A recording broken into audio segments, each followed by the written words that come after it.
afterwards, I can't remember, I'm sorry if, in my statement, but I think I say in my statement that I remember being told about the case after the court had reached its decision.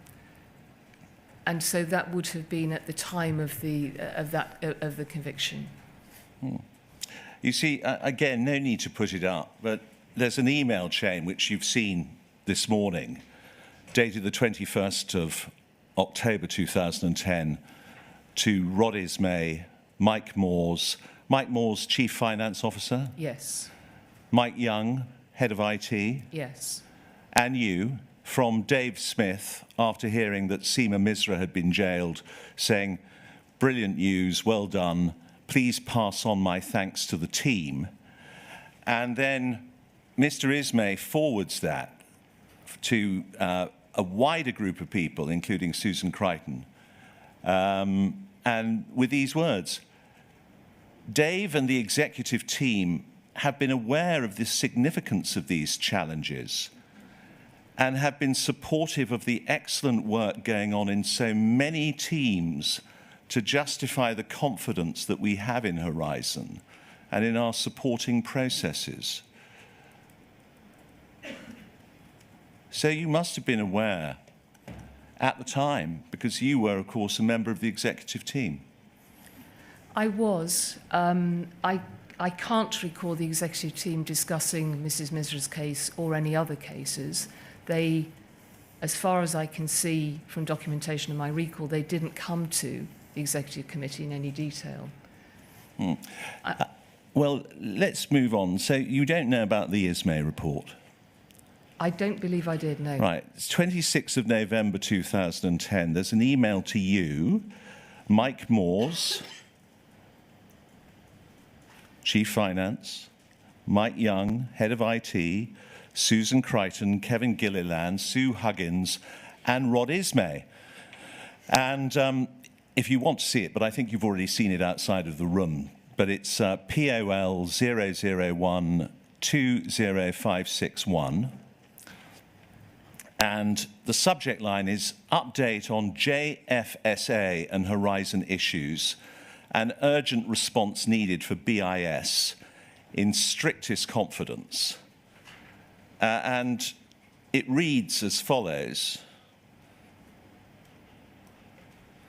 "You will be aware of the allegations that the JFSA have been making about the integrity of Horizon, the integrity of the system and the associated processes that POL uses in terminating contracts. There have also been various legal cases relating to individual sub-postmasters being prosecuted for theft, false accounting. Mrs. Misra is then mentioned, the most recent being Ms. Misra, where the ex-sub-postmaster was recently found guilty of theft. As you are aware, Channel 4 were also looking at the subject in the summer, although nothing yet has come of this. Our approach throughout has been to robustly defend the integrity of the Horizon system." And then it talks about positioning, because it's very important that BIS don't do something off their own bat which could lead to more difficulties.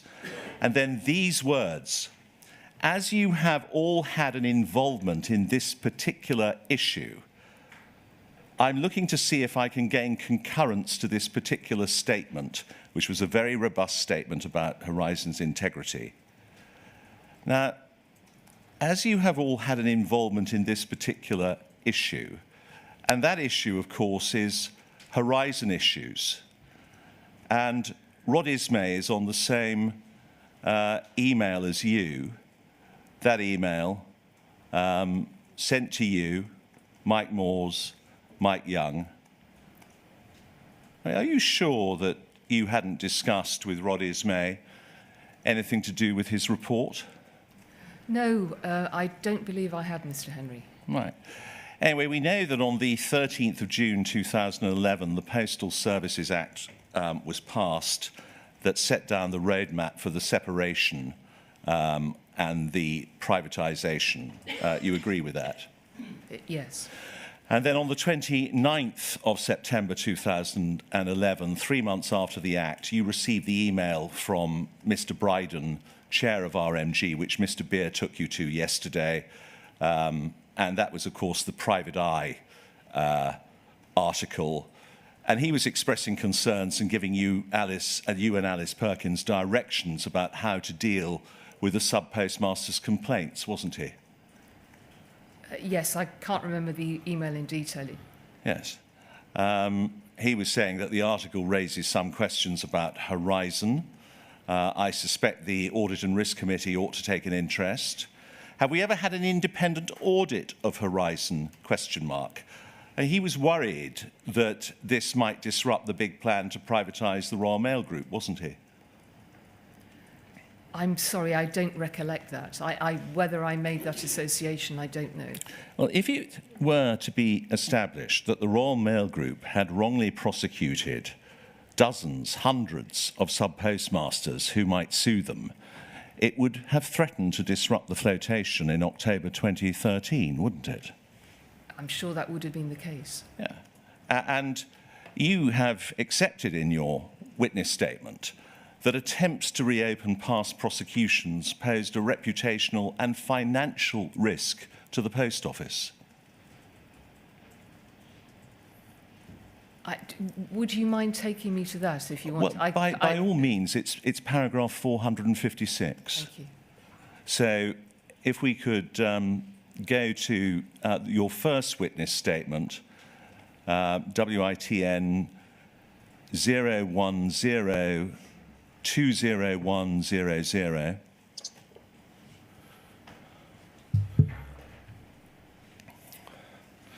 And it's paragraph 456. I'm so sorry, I seem to have lost the page reference for it, but... It's page 220. Thank you so much, sir.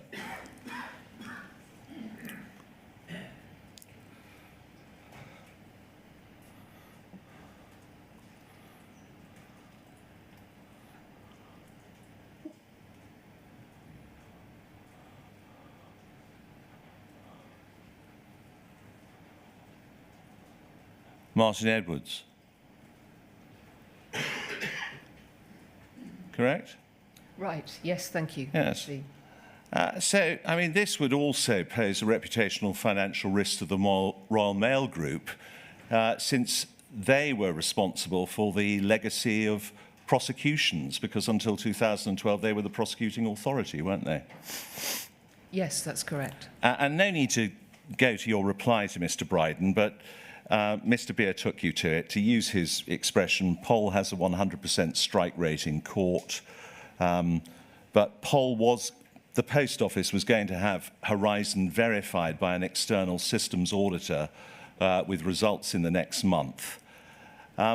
You say you don't remember, but this reference to an external systems auditor, this was clearly a reference to the work that Ernst & Young had recommended in their 2011 audit letter, wasn't it? No, I don't believe it was, and the inquiry has documentation that refers to two separate external agencies. One was a company called Pentest, I think, and the other was KPMG. And I haven't been able to find, I hadn't recalled that. And I chased Leslie Sewell or Mike Young for progress on that work. And I haven't seen anything that followed it through. Okay. Well, let's concentrate, however, on the Ernst & Young angle for a moment, because you will accept that they recommended what it was then called an SAS 70 audit. Do you remember that? I'm sorry, sorry, could you say that again, please? You do remember that Ernst & Young had recommended as a solution to what Mr. Beer had called Remote Access 1 was an SAS 70 audit. Yes, I do. Yes. And that would, as it were, try to address the threat that they had identified, which was that lax controls at Fujitsu, and I quote, may lead to the processing of erroneous or unauthorized transactions. You do remember that? I do. It wasn't exactly that the SS 70, there was a new name for it after that, was that the issue that Ernst & Young said in their management letter that they had to put in, and these are my words, not theirs, but something like manual workarounds to reach the conclusion they had that they could pass an unqualified audit. They said that it would have been much easier if Fujitsu had in place a SAS 70, which was my understanding was an ongoing and automated reporting on the various controls in place. And by the time we got to 2012-13, that had been introduced. It had taken some work with Fujitsu to get there. We know that Leslie Sewell, rather than getting an SAS 70 audit, asked the Royal Mail Group for an internal audit. Were you responsible for that? I beg your pardon. I'm sorry. Don't worry. Were you responsible for that?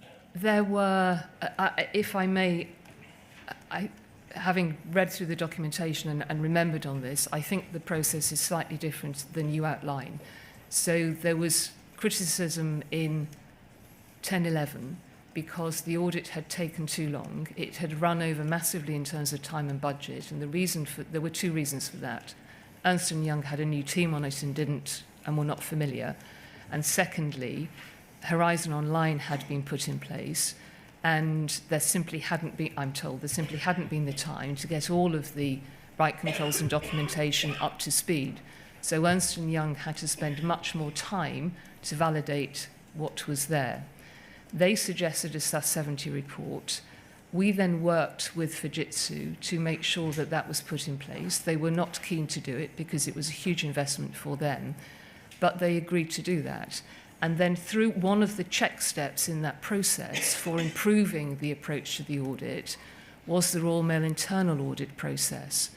That was not instead of, that was a check step to make sure that Leslie Sewell and her team were an independent check step, independent in inverted commas, but internal audit teams are generally seen as independent as much as they can be within a company. And that was a check step to make sure that Leslie and her team were doing the work that was required to achieve what eventually became ISAE 2304, I think, or 2403. Well, the internal audit review of Horizon has been seen by the inquiry, and it's dated the 1st of February 2012. It was sent to you and to Moya Green, the CEO at RMG, yes, as well as to other senior people at RMG. And it stated that with regard to the poor controls, it found that it is, and I quote, "it is difficult to detect and prevent inappropriate changes being made to master data." And it also responded to the Ernst & Young March 2011 letter and stated that the position as at the end of January 2012 was that none of the issues raised by Ernst & Young had been resolved. The verdicts were that substantial progress had been made in respect of some of the recommendations, or significant work remained and was required. So I just ask you this, would it be right to say that that remained the position throughout the time that you were CEO? You were MD from October 2010, but CEO in 2012. Those issues were never fully resolved, were they? You're right to raise that report, because what it did was, it was a very useful report, because what it did was highlight, first of all, and of course people took reassurance from that, the areas where progress had been made, and it highlighted where further work was needed. From memory, I think substantial progress had been made on there were 10 recommendations in the Ernst & Young report. 4 of those were high risk category, no, not high risk, high rating. And I believe the Royal Mail internal audit report said that was where substantial progress had been made. There was still more progress to be made. In 12-13, so the end of the following financial year, when I was chief executive, and throughout the year prior to that, there had been numbers of check steps in place. Ernst & Young found that, again, forgive me because I can't remember the words from the report, but they were very pleased with the outcome. The audit had gone very well, and there were always, as there always are in these processes, some improvements to be made. But Leslie was congratulated on the work that was done. The chair of the Post Office Audit Committee congratulated her on that. And so, you know, I and the group executive and the board took some comfort from that. As we went forwards, the audits continued to flag some improvements, but to be clear that the accounts could be signed off unqualified, and that the IT side of the audits had improved from the, I think, you know, you're right to flag the crisis situation, which we took over on separation. I'm sure that the board took comfort. I'm sure there was a mutual congratulatory fest.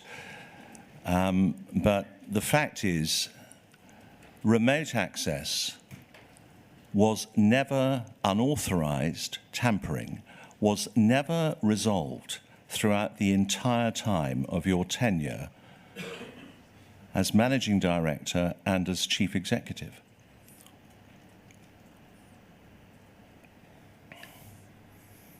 And the question is? Well, in other words, the disconnect between corporate communications, the outward face of the business, and the grubby internal reality. I'm sorry. I'm really not. I want to be able to help. You're making statements. Let me try, Ms. Reynolds. I think the point that's being put to you is that throughout the period that you were chief executive, let's keep to that, makes it simpler. The true extent of remote access was never satisfactorily resolved by the senior people at the post office. So when that is correct, that Right. the volume of interventions that were happening, as I understand it, and I've only understood this since in terms of what is detailed in the Horizon IT judgment and the Project Bramble report, which I've seen afterwards, is it appears as though there were interventions on a fairly frequent basis, which, as Mr. Beer said yesterday, was not uncovered, at least, I'm sorry, was not known to me, and I believe the board and the group executive. I don't know how widely within Post Office that information was known, but clearly it was happening. It is extraordinary, though, isn't it? Because Cartwright King, your external lawyers know all about it, and yet you're saying that you didn't, the board didn't. I mean, this is la-la land, isn't it? What was the point about Cartwright King, please? Well, Cartwright King were concerned about remote access and Andy Wynne having to authorise transactions, and Cartwright King were stating that, you know, they weren't sure how, to what extent the Post Office actually knew about Fujitsu's access to the system. I think, I'm not sure if that's news to me or not. Today, I don't recall that at all from the time. If our external lawyers were aware of that, and that was shared within the Post Office, it is completely unacceptable. I had no knowledge that Cartwright King knew that at the time I was chief executive. Well, anyway, I'm going to now fast forward to July 2013. July 2013, of course, is a momentous month because, of course, there's going to be the announcement on the privatisation on the 10th of July, correct? It's also the month, of course, that Second Sight presents its interim report, which was a bit of a bombshell, correct? Yeah, sorry, yes. Yes. Yes. And of course, it's also the month, although the groundwork for it had been laid the month before, where the unsafe witness emerges into clear sight. Gareth Jenkins, fatally undermined and having put the Post Office in breach of its duties as a prosecutor. So it's a very, very momentous month. And of course, you were at the centre of all of that, weren't you? I was aware of some of that. Let's go to POL 00111, so 111625.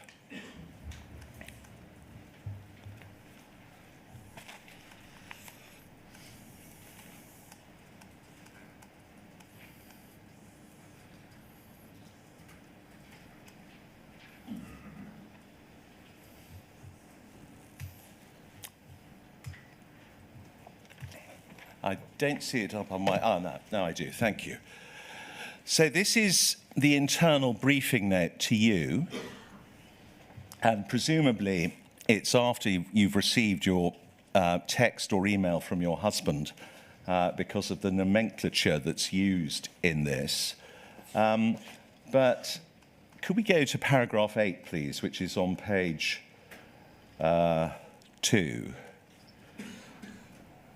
In other words, the next page. Paragraph 8, please. We believe James Arbuthnot may feel that any interim findings which disclose any issue with Horizon should result in past criminal prosecutions by the Post Office Limited being reopened and overturned. So that is noted. Could we now go to paragraph 30, please?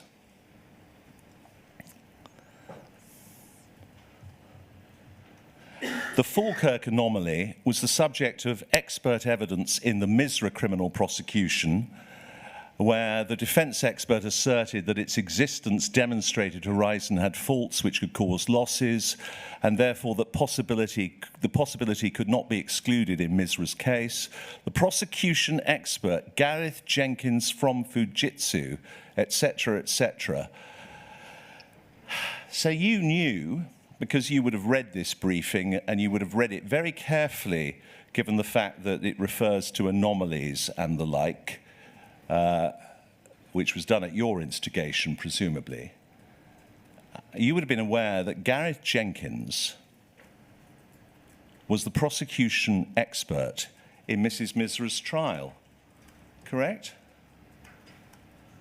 I would think so, yes. Well, I mean, not I would think so. I mean, there it is. It's a briefing to you. I'm sorry. Yes, of course. What I meant by my response was how much of this very detailed briefing I'd taken on board at the time, but it's absolutely there. You're correct. It's the job of a CEO to read briefings and take them on board, isn't it? Yes, it is. Right. Now, while all of this is going on, the inquiry has got documents, and you have been shown them, I'm sure, and I don't go against parliamentary privilege in any way at all. But on the 9th of July, the Minister, Jo Swinson, gave a short statement to Parliament, which included, it is important to note that the issues in the report have no impact on Royal Mail, which is an entirely separate business. And there was also a whips briefing that the inquiry has seen, which talks about wide impacts. And it says this: Royal Mail privatisation, the timing of Arbuthnot's intended statement should be considered in the context of the Royal Mail privatisation. Vince Cable and Michael Fallon are making a statement to Parliament on Wednesday, the 10th of July, setting out the steps towards the Royal Mail transaction. In the eyes of many MPs, the media and the public at large, Royal Mail and Post Office are the same entity, although not related.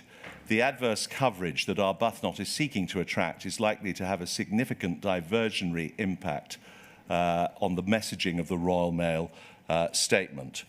And that should be on record. That's UKGI 000016. Now, you could see, couldn't you?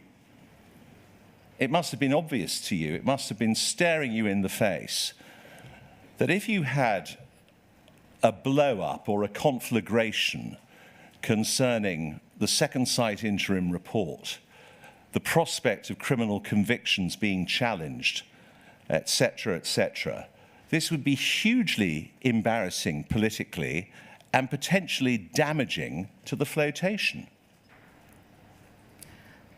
I don't believe I was involved in any of those conversations. The privatisation, the two organisations, with some exceptions, were now working separately.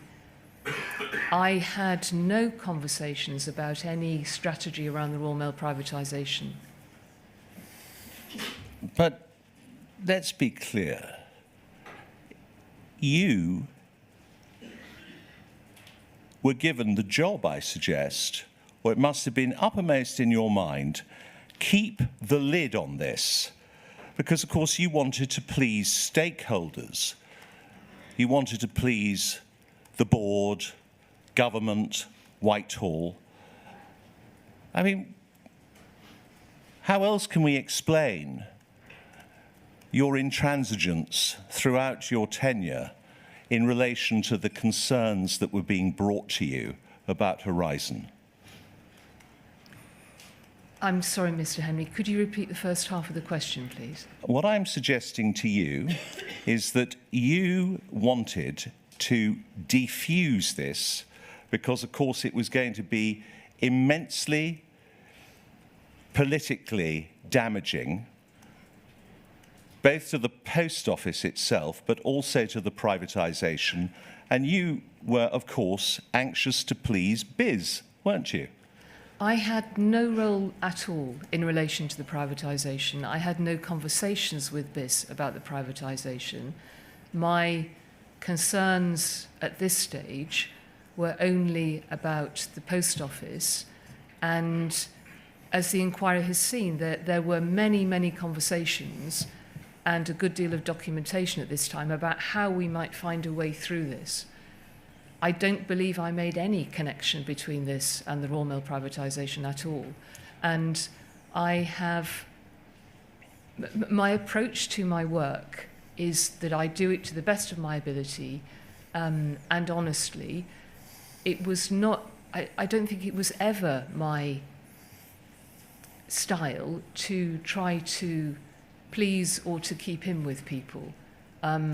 Whoever they were. When you're doing a job as difficult as this was, you make it more complicated if you try to do that. Well, then I'm going to ask you about the 12th of September 2013. The government announces the IPO of shares in the Royal Mail Group, and that did open up a problem for the Post Office, because what was the prospectus going to say about Horizon and Second Sight? And what was it going to say about Gareth Jenkins? You say you had absolutely nothing to do with the privatisation. Why did you get involved in bowdlerising or amending the prospectus? This was a very last minute. I wasn't involved in the prospectus at all. I can't remember how it occurred, but it was flagged to me that within, which was complete news, that within the IT section, and I should say this isn't a recollection at all, this is from looking at documentation this morning. It was flagged to me that in the IT section of the Royal Mail prospectus, there was a reference to, I can't remember the words now, but risks related to the Horizon IT system. And again, I can't recall, but I clearly arrived at a view that that seemed, it seemed the wrong place to, so the line that was put in said that no systemic issues had been found with the Horizon system. The Horizon system was no longer anything to do with the Royal Mail Group. So I got in touch with the company secretary and said, this, I don't understand why this is here. Please, can we have it removed? This prospectus is about Royal Mail and then the Post Office. And I believe that was the case. The other thing I learnt from the documentation this morning that I did not know at the time is that the original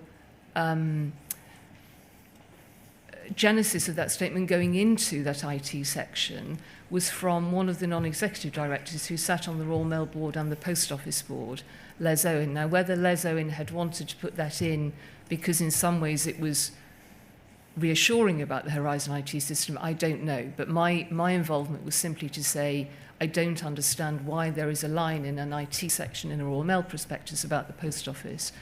And I don't recall, but I believe it was taken out.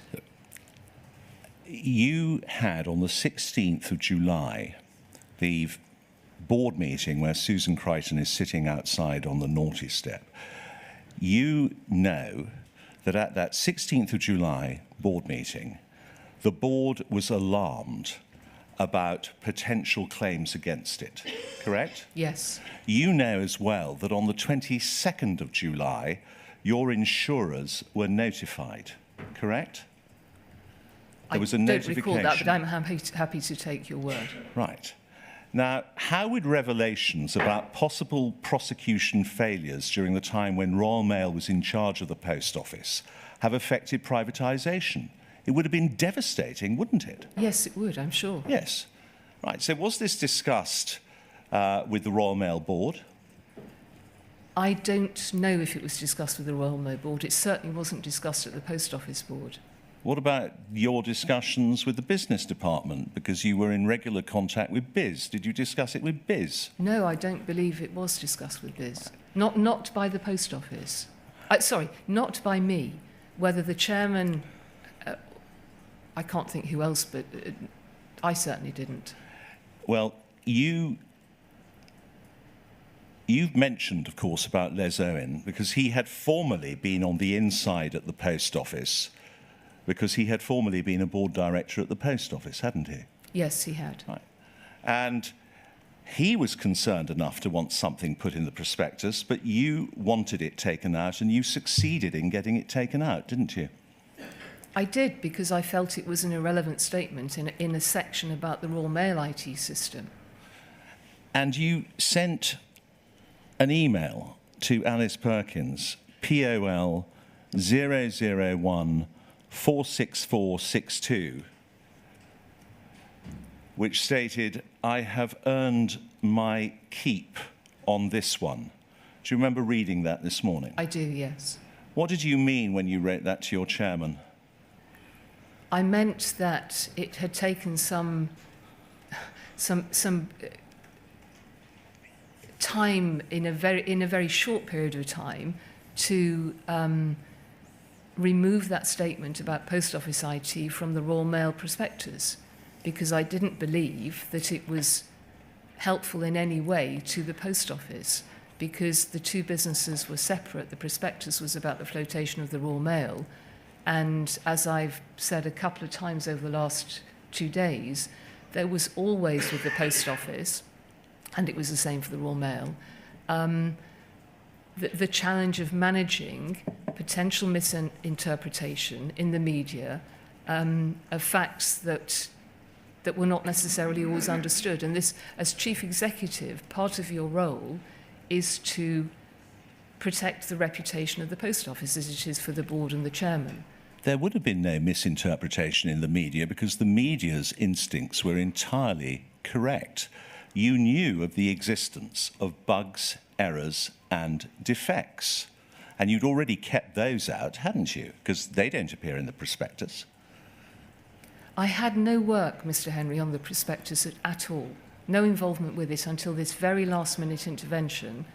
You knew that there was a risk of civil claims for wrongful prosecutions and civil actions based on such bugs. You were aware of that. 16th of July, board meeting. Correct? Yes, yes. You knew that the Royal Mail Group was responsible for the legacy of those prosecutions together with the Post Office. You really had earned your keep on that one, hadn't you? You kept the lid on it. That was not at all what I was doing. I had no reflection in relation to that whatsoever. Contain negative press, protect the business, hide Horizon issues.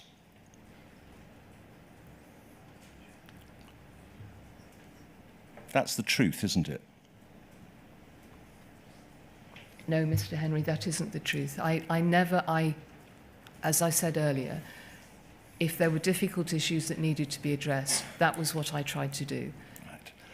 Now, Mr. Henry, just before you go on to a slightly different topic, if it is, that line of questioning, as you'll appreciate, is new to me. So I'd be grateful if you or Miss Page would give Mr. Beer a note of the documents you've been referring to so that I can read them for myself.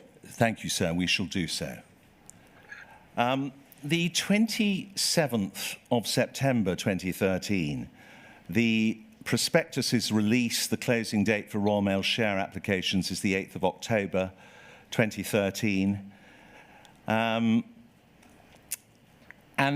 this is around the time, a month after we can know for sure that you had been told about Gareth Jenkins, because you must accept that you've been told about the Gareth Jenkins problem at least a month before the 27th of September 2013. I believe that's correct, yes. Right. I explained to Mr. Beer what I had been told about Gareth Jenkins and the bugs. I'm just going to concentrate because I suggest that your conversation with Leslie Sewell is a creation of yours, isn't it? I'm sorry? Well, you see, you want to explain how you acquired the information about Jenkins, but at the same time being told that it wasn't a serious legal problem. So you have an undocumented conversation with Miss Sewell in the corridor where she says, oh, it's more of a practical problem, it's all a red herring. And so that gives you reassurance that it isn't a serious legal problem, as you knew it to be. I've told the inquiry exactly how I found out in the conversation with Leslie Sewell, as I explained to Mr. Beer.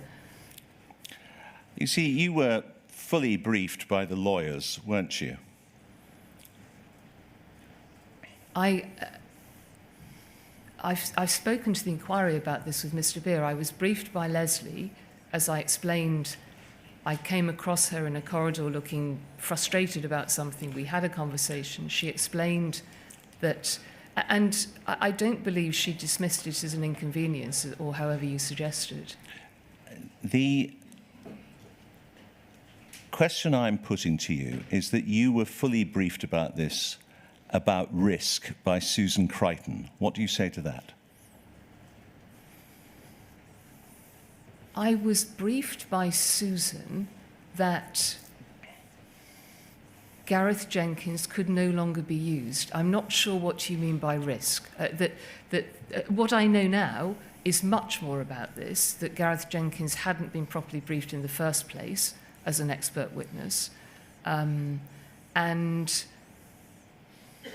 But at the time, that I had no idea of the contents of the Simon Clarke advice. I want to ask you, please, because I'm going to suggest to you that you must have known about this by the end of August. And I want to take you to POL 001 08065.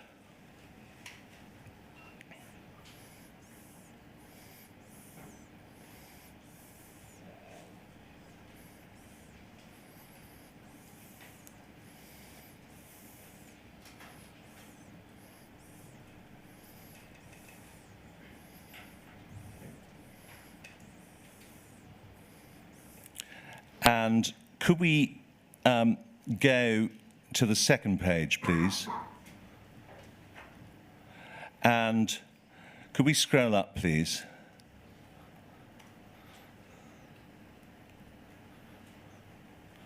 Keep going, keep going, keep going.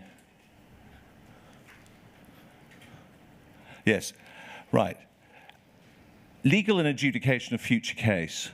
We are urgently working with our external firms to identify an independent expert to provide evidence on the Horizon system.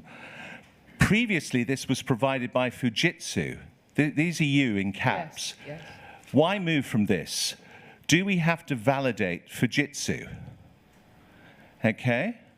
And you sent that to Susan Crichton from memory. I think it was the 23rd of August.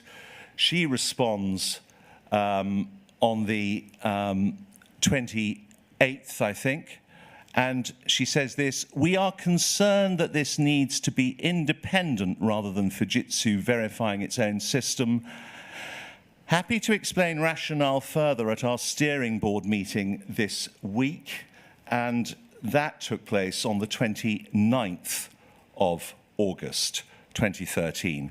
So there we have a very careful response from Susan Crichton, not putting down anything in writing, but she must have fully informed you about the problem by the steering group meeting on the 29th of August 2013.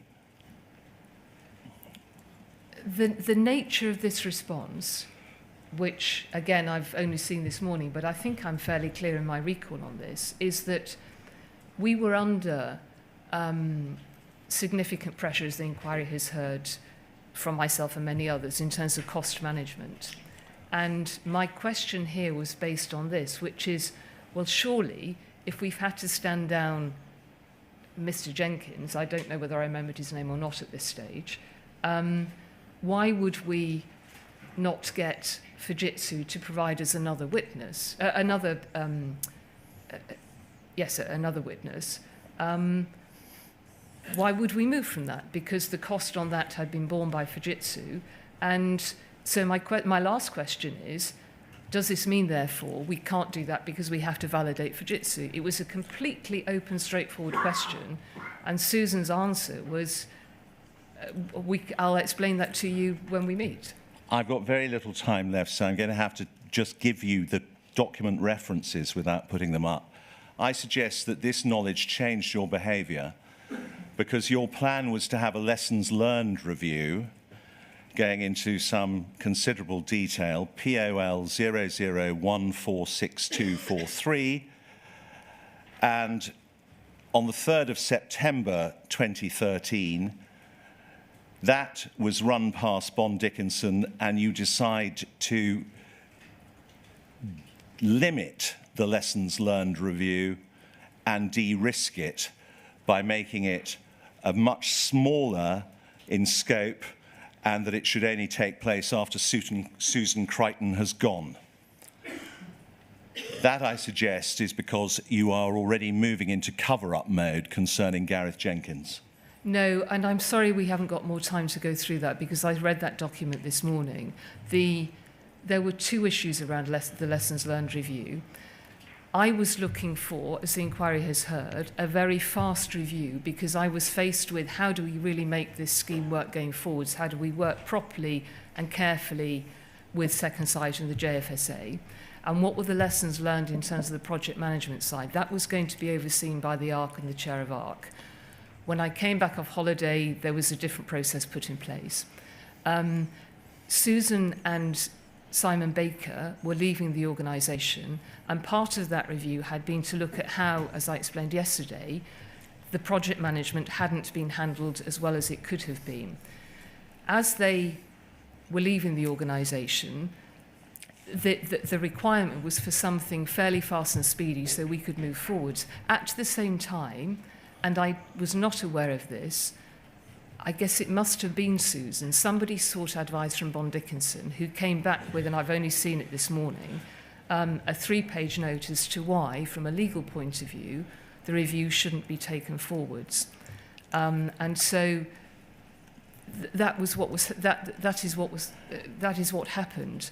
Andy Parsons was telling you that it would blow open duties of proactive disclosure for criminal appeals. It's a very long note, and there is a lot of legal information in it. And I say to the person who forwarded it to me, thank you, I can see what this says. And then I say that I'm going to discuss it with Olwyn. I've seen nothing more, Mr. Henry. But if you are suggesting that I had suddenly changed my approach to things, that was not the case. No, you said the timing was helpful, that you would follow their advice and that the timing was helpful. And the timing was helpful because you knew about Gareth Jenkins. You knew about the unsafe witness and you did nothing to disclose it. That's not the case. Now, I've got one... And I think it's really important. That is not the case. I did not know that. If the Post Office knew it, it should have disclosed it.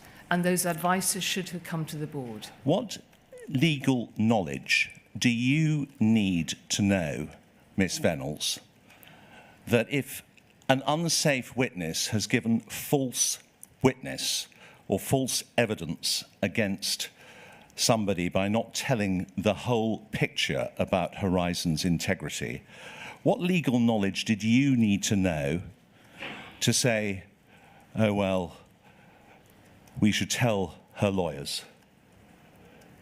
I understood that we were in the process of disclosing the second site report, and I learned later the Helen Rose report, to the as part of the CK SIFT review. That's separate and distinct from Gareth Jenkins' alleged misconduct and alleged perjury. Mr. Henry, I've got the point. You've got the point. Can I go to one last document, sir? I'll deal with it very, very quickly. Yeah. On the 23rd of February 2015, there is a document called POL 00116285. And if we could get that up, I would be so grateful.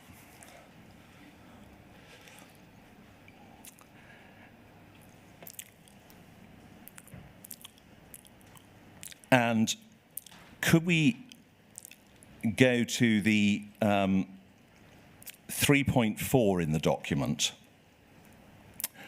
This is you in contact with your team. And could we go to 3.4 further down? Yes, thank you. Prosecution paper, Chris Oyard and Mark. And then you write this: if we are likely to take forwards fewer of the stack cases, what is the reason and what is the comms line to explain that? Presumably this is genuinely a Post Office view of lessons learnt and or closer to the supportive mutual culture we want in place. If we were to explain it like that, does it then lead to a need for further disclosure regarding past legal cases? Presumably not, as they were subject to the policy at the time. And then Mr. Oyard responds, correct, and double-checked with Brian Altman, QC. Ms. Venables, the real reason you're not prosecuting stack cases is because you don't have an expert to validate Horizon. You knew that. No, at this date we had stopped prosecutions. Stack cases are the cases Yes, waiting they were to the be ones prosecuted. waiting, yes, and I say in the next point actually that I'm uncomfortable keeping people waiting. This will be a big deal for them and very stressful. What you're doing here, I suggest, is what you have done in other contexts. You're spinning it, telling your team what you want to hear. You're spinning it so that you don't have to provide disclosure of that, the reason why you don't have an expert, because of the unsafe witness and the whole debacle concerning Gareth Jenkins. That's what you're doing. You've disguised all that in this cloying managerial ease, and your general counsel tells you that non-disclosure of all that has been double-checked with the QC and he is fine with it. That's what's happening here. What is the reason and what is the comms line to explain why we're taking forwards fewer of the stack cases?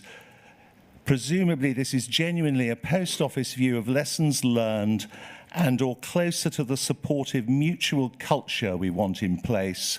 If we were to explain it like that, does it then lead to a need for further disclosure regarding past legal cases? Presumably not. Correct and double-checked with Brian Altman. This is how you led, Miss Venables.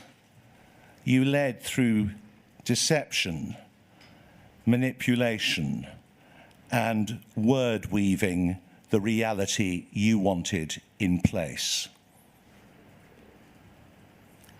That isn't the case, Mr. Henry. I worked in a very straightforward way, and the inquiry has seen so many examples of where I fired questions in a very straightforward way, usually because I don't understand a particular issue, and that is what I'm asking here.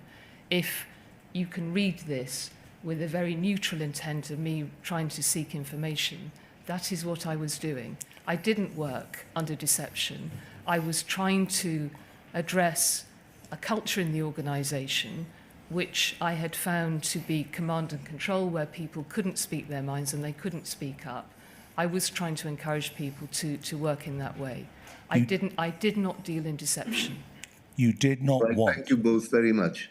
Thank you. I think that's fine. Thank you, Good. sir. We'll now have our first morning break, and Mr. Henry, you'll be glad to know that there's been great efficiency because I've already been sent a message to the effect that the documents you refer to are now with me. Thank you, sir. I have to thank my learned junior. Well, I'm thankful to you both. So we'll, I think by my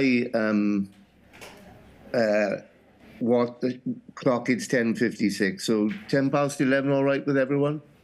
Yes, thank you, sir.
Good morning, sir. Can you see and hear us still? Yes, I can, thank you. I'll just wait for the room to settle down, as we're about to hear some evidence.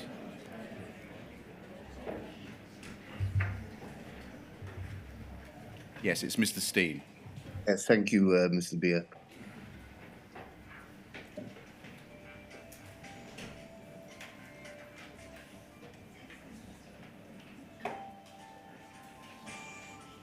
Is there still some chatter going on, Mr. Steen, which is preventing you starting? So no, there was a phone that was going off, and I was just pausing for a moment. All right, that's fine. Ms Reynolds, the situation here is that you covered up the faults in the Horizon system, didn't you? You papered over the cracks, and you dragged Pol, the post office, into financial profitability over the debris that your firm had made of the lives of sub-postmasters. That's what's happened here, isn't it, Ms Reynolds? I said at the very beginning of giving my evidence that there are no words that can express the regret that I feel for what happened to the sub-postmasters. I had an objective, it is right, as the chief executive of the company, to bring it to it wasn't profitability, but a commercial sustainability, so that it consumed less funding and less subsidy from the government. And what the evidence has shown us, Ms Reynolds, is quite simply this. You didn't actually care about sub-postmasters, mistresses and their employees, did you, Ms Reynolds? When I was chief executive of the post office, and before that as network director, I spent many hundreds of days and met hundreds, if not thousands, of sub-postmasters and their staff. And I was noted within the organisation for caring about sub-postmasters. And one of my huge regrets in this is that I did not do that for the sub-postmasters affected in this way. And that will be with me. By the time of your appointment, Ms Reynolds, the Post Office had gone through the Network Reinvention Programme in 2001, 2004. Now, that had been an attempt to ensure the survival of the Post Office from the attack by commercial providers to the core business, and also to cope with the fact that there was an increasing take-up of digital banking. Now, that was just before the time you joined. Do you remember being told about the Network Reinvention Programme? The Network Reinvention Programme was 6 years before I joined. Yes. I remember the name, that's all I recall. Right, so the answer is yes. By 2006, the next Save the Post Office programme is Network Change. Now, that went from 2006 to 2009 or 10. Do you remember that one? I do. Right. Now, people that worked in the Post Office may recall the fact that Post Office staff members wore lanyards, the sort of lanyards we have for this inquiry, which had forward 5 to 11 on them. Do you remember that? I do. And that was a way of stating that that programme, the Network Change programme, was going to be the next attempt to return the Post Office to profit by the year 2011. Do you recall that? The Forward 5 to 11 programme was much wider than Network Change. That was one work stream of it. Yes. So the answer is yes, this was the next attempt to try and get the Post Office back into profitability. Do you agree? Forward 5 to 11, yes, certainly. Right. So by 2010, 2011, we then get to the start of the Network Transformation Programme. Do you recall that one? I do. Now, you should recall that one because by this point, you had been appointed as Network Director and then later on as the CEO of the Post Office. Is that correct? That's correct. Now, the Network Transformation Programme was the Post Office's attempt to eliminate sub-postmasters' basic pay, in other words, cut out a certain amount of expenditure from the balance sheet, but increase slightly the percentage from Post Office transactions going to sub-postmasters. Do you agree that that was one of the strategies? That's not entirely correct. It was far more complex than that. I'm not saying it's not complex. I'm saying that was one part of it. Do you agree? That misrepresents the offers and the impacts on sub-postmasters. Do you agree, Ms Reynolds, that the position in relation... Yes, sir, sorry. I understand. know it's extremely tempting, and Mr. Henry cured himself of it. I don't want the witness being spoken to when she's answering, and I don't want the witness answering when you're asking a question, if Yes, you see what I mean. So, Let's try it again, Ms. Fennells. Was one part of the network transformation programme an attempt to reduce the bill to the post office by trying to get rid of the basic pay to sub-postmasters? That wasn't at all the way it was, the objectives were set, no. I can explain the programme to you if you wish, but that was not the objective, to remove the basic pay from sub-postmasters. There were 3 different aspects of the pay that was looked at, and some postmasters for many years were able to stay on the original contract if they so chose. There were other sub-postmasters in areas of protected postcodes where the contract was never changed, and in fact they were given additional subsidy. There were then 2 models of post office that were put in place.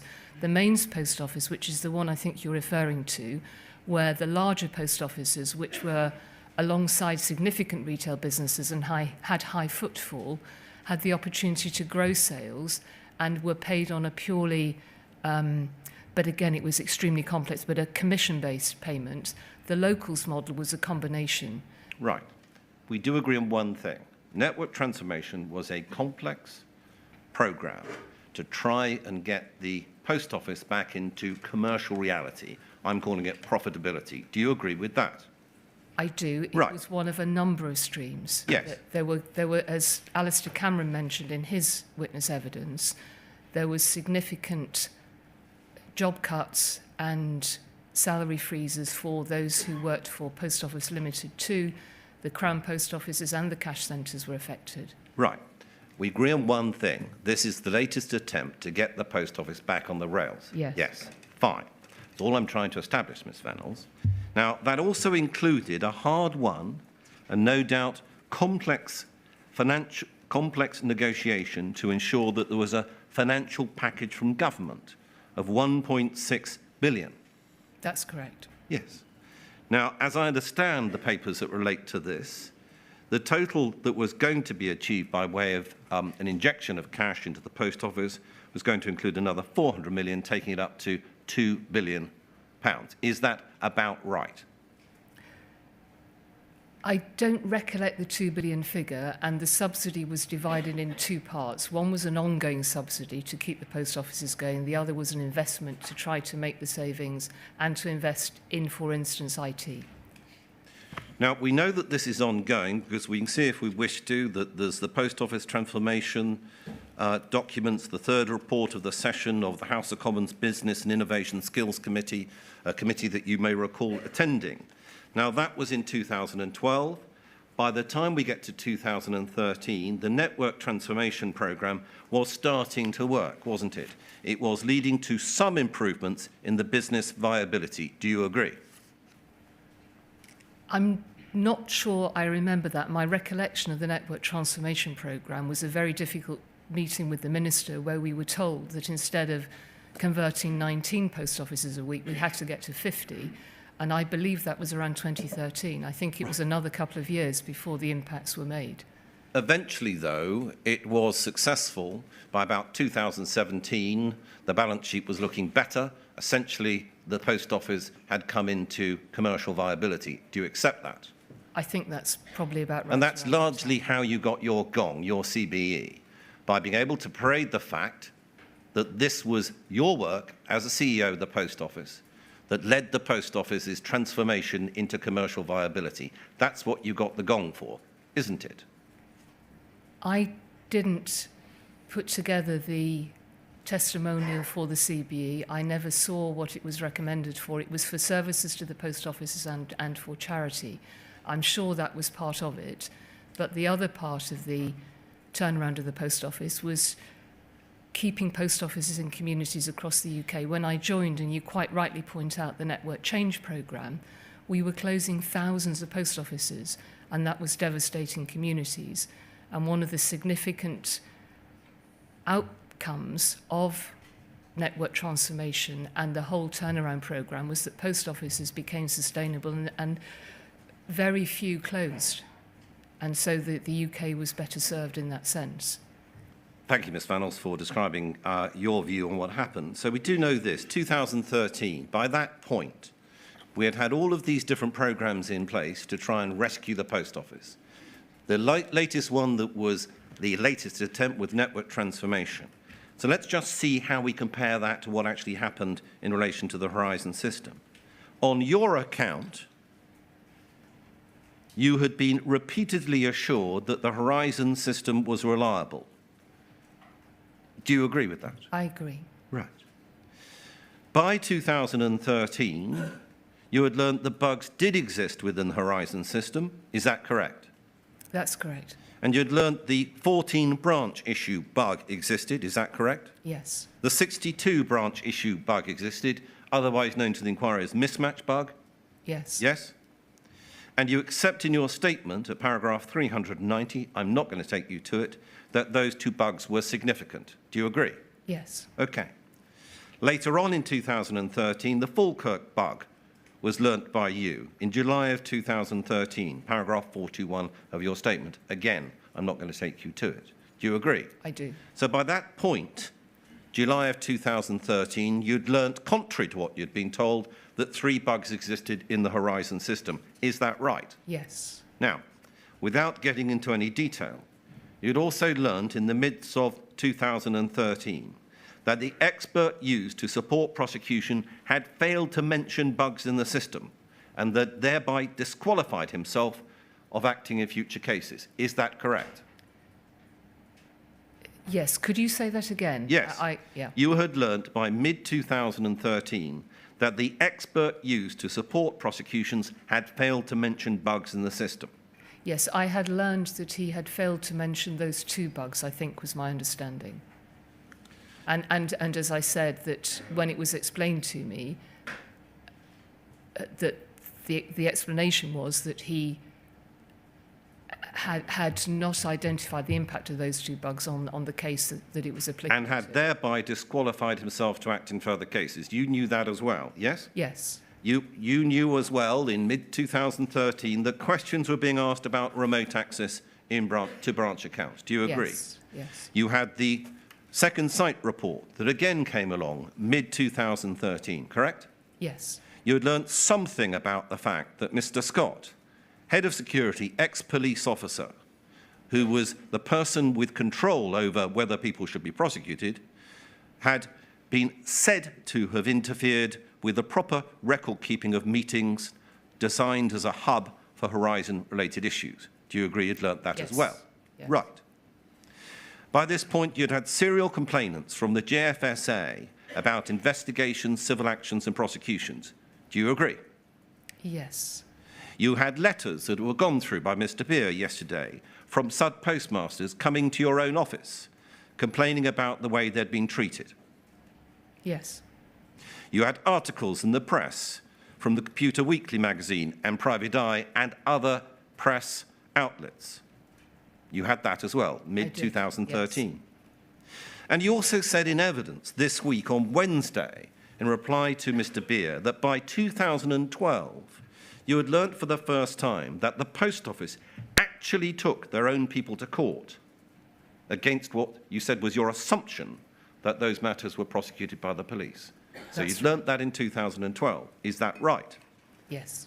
And so if we tie 2 points together, by 2012, you had learnt about the fact that the Post Office actually prosecuted people. By 2013, you had learnt that the fact was the Post Office actually prosecuted its own people, and the expert being used to support those prosecutions was no longer regarded as reliable. Is that right?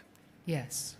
You also knew that there was a reputational and potentially financial risk to the Post Office that had to be discussed with the board, arising from possible attempts to reopen past convictions. You'd learnt about that as well, hadn't you? Yes. Do you agree, when considering this entire collection of information, that your world belief in the Horizon system had been shaken to the core? As I've explained over the last couple of days and in my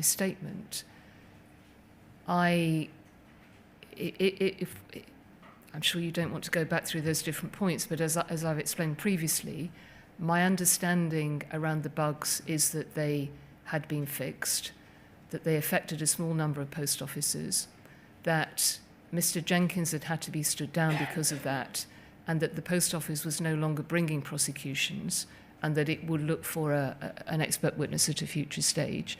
I was not aware, as I've said a number of times now, that the elements around Mr. Jenkins had caused the post office to breach its duties as a prosecutor. And I accept the other matters that you've explained. This was an entire collection of Horizon belief shattering facts that were direct attack upon the very basic system that supported the post office. All of these coming one after another, bang, bang, bang, attacking the Horizon system. By the end of 2013, you can have been in no doubt, Ms. Reynolds, that the Horizon system needed investigation, needed inquiry, needed a deep investigation and review. Do you agree, Ms. Reynolds? Mr. Steen, I wish we had done that. I absolutely wish we had done that. I still had confidence in the Horizon system from, as the inquiries heard, the fact that it was working for the majority of people. I had not understood, I did not have the detail that I have today, and had I had that, my view would have been very, very different. You've said today that your style was not your style to keep in with people in terms of asking questions. You said to Mr. Henry, I fired questions in a very straightforward way. What we don't see, Ms. Reynolds, is evidence that you fired questions in any way at all at those people that you would expect to be asking questions of. We don't see emails saying, I demand answers, I need them now. What on earth has been going on with this system? We don't see those emails, Ms. Reynolds. Why not? I had conversations, as the inquiry seen, with the Chief Executive of Fujitsu. I spoke frequently with the CIO. She and her predecessor were involved whenever issues came up with the Horizon system. When the letters came in from MPs and members of the public raising issues around the Horizon system, the experts were consulted and the answers were taken from them. Questions were asked all of the time. Whether I asked the right questions, whether I was given the right answers, I think is now a matter for the inquiry to look at. And so which is it, Ms. Reynolds? I agree with the chair, and I apologise if I've interrupted you, but which is it, Ms. Reynolds?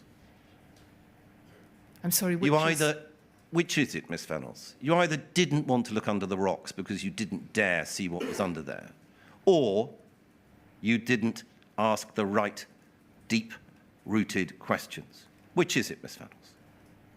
Go for one or the other. There's got to be one.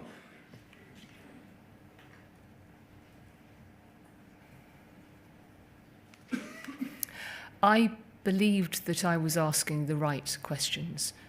I wasn't an IT expert. I may not have asked the right questions, but I never once held back from asking if I was unsure about something.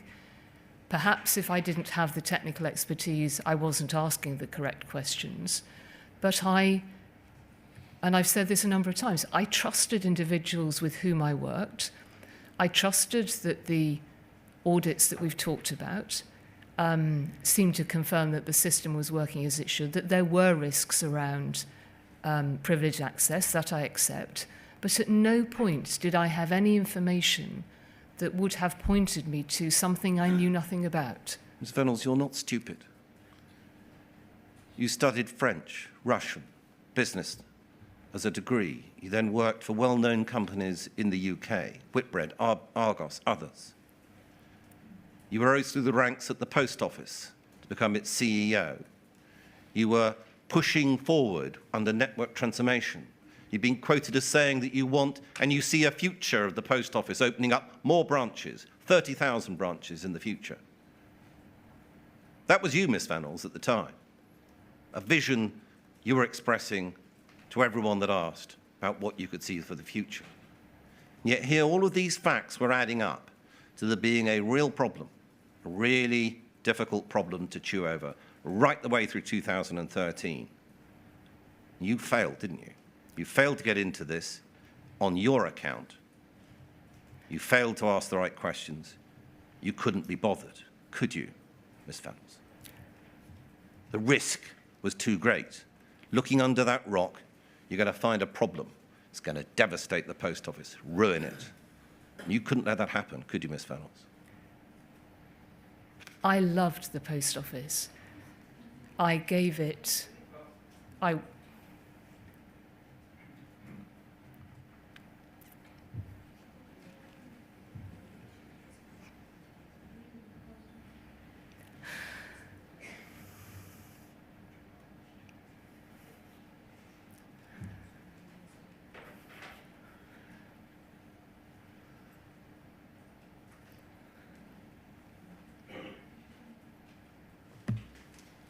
I worked as hard as I possibly could to deliver the best post office for the UK. It would have been wonderful to have 30,000 post office branches. That would have been the best outcome ever, to have had more post offices in more communities.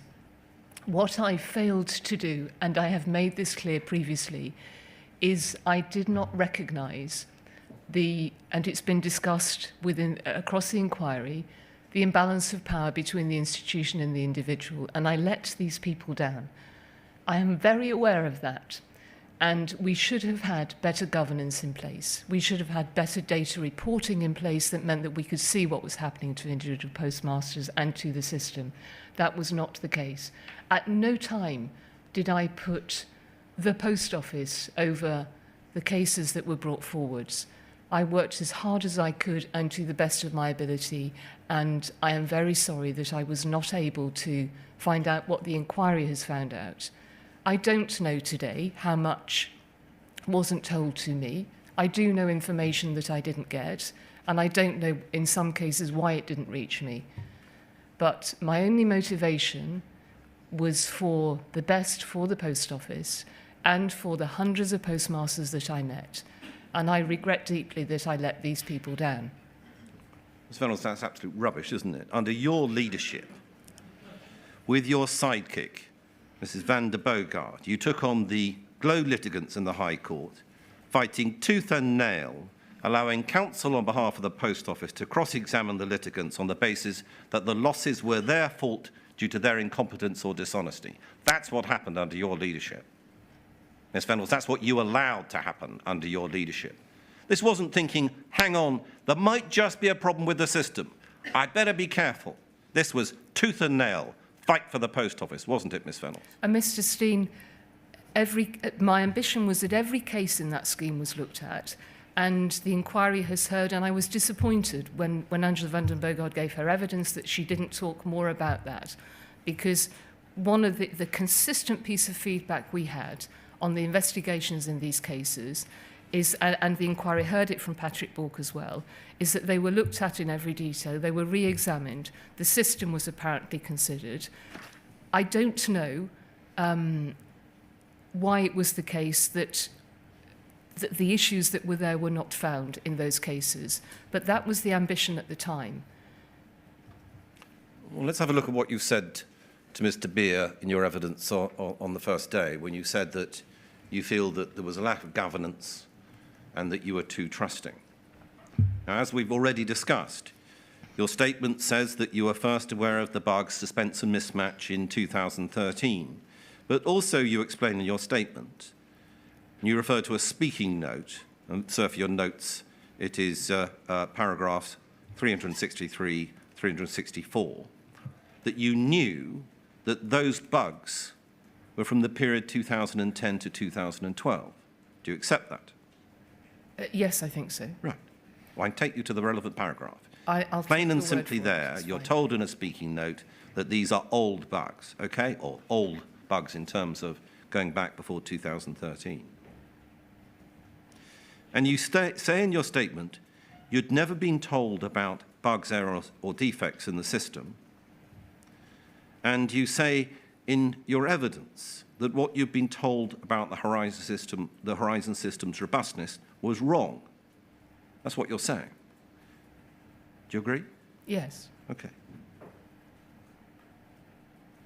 Now, help us understand, from your work within the Post Office, why was it that the knowledge of the mismatch bug and the way it was dealt with was known to key Post Office figures, yet that information had not been supplied to either Ms. van der Bogart or yourself until 2013? How did it happen, Ms. Reynolds? I understand that the situation, that there was managers involved in a meeting looking at the bug. They took a decision on the best approach to it, and it stayed within... No, Ms. Reynolds. That's not the question, is it?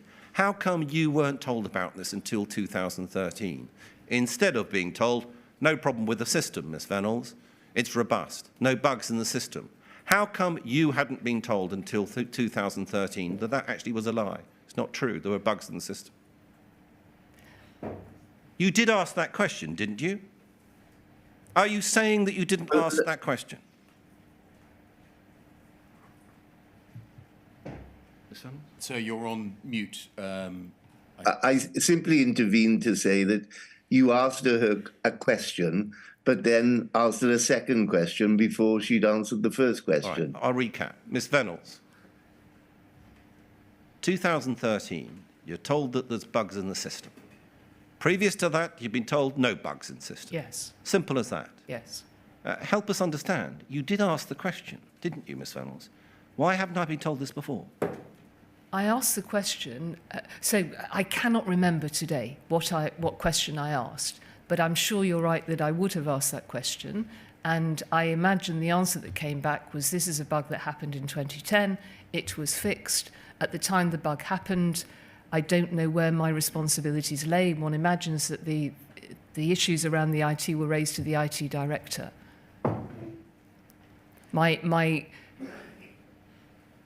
What I did when I was told about the bug was to accept, too readily probably, that it had been fixed and the right thing had been done. I'm going to take you to your statement.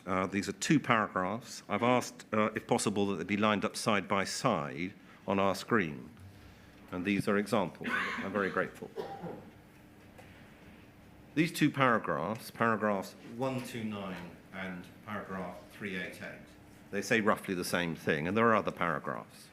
I'll deal with those in a moment. Page 129. I did not know about any of these beds because no one told me about them. As I've mentioned, it was a responsibility of Mike Young, Operations Director at this time. As Network Director and a member of the executive team, it is difficult to see how I would have come to know about a bed unless it was communicated to me via the IT function. Paragraph 388. I do not think I ever turned my mind to whether there are any bugs in Horizon, which could include entirely harmless glitches. My understanding until May 2013 was that no bugs had been found in Horizon which could affect branch accounts. I believe that because it was what I'd been told by a series of senior IT managers over many years. Now, by July of 2013, you had learnt of 2 bugs. You'd then learnt about a 3rd bug, the Falkirk bug. So what you've been told by these series of IT managers over the many years of your employment at the Post Office was not true. Now, in the simplest of possible terms, you must have decided, well, I need to find out why have I not been told about these bugs. Did you do that, Ms. Reynolds? I'm not sure that I understand what... Sorry, ask the question again, please. Yes. By 2013, you'd learnt of 2 bugs, and then a 3rd, the Falkirk bug, being the 3rd one. Yes? Yes. We can see on the screen that you're saying in your statement that you've been told repeatedly by IT staff members that there were no bugs in the system. So my question is the simple one. You must have asked, why have I not been told about these bugs before? What's going on? Did you? When I learned about them in 2013, my priority was to the post offices to understand that no post offices had suffered any detriment as a result of those bugs. I worked personally on the local suspense bug to make sure that all of the issues related to that were seen through.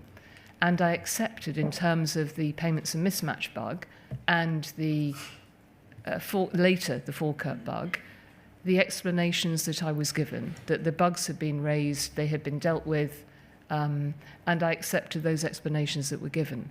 Did you ask the question? Mr. Steen, I cannot remember if I asked that question or not.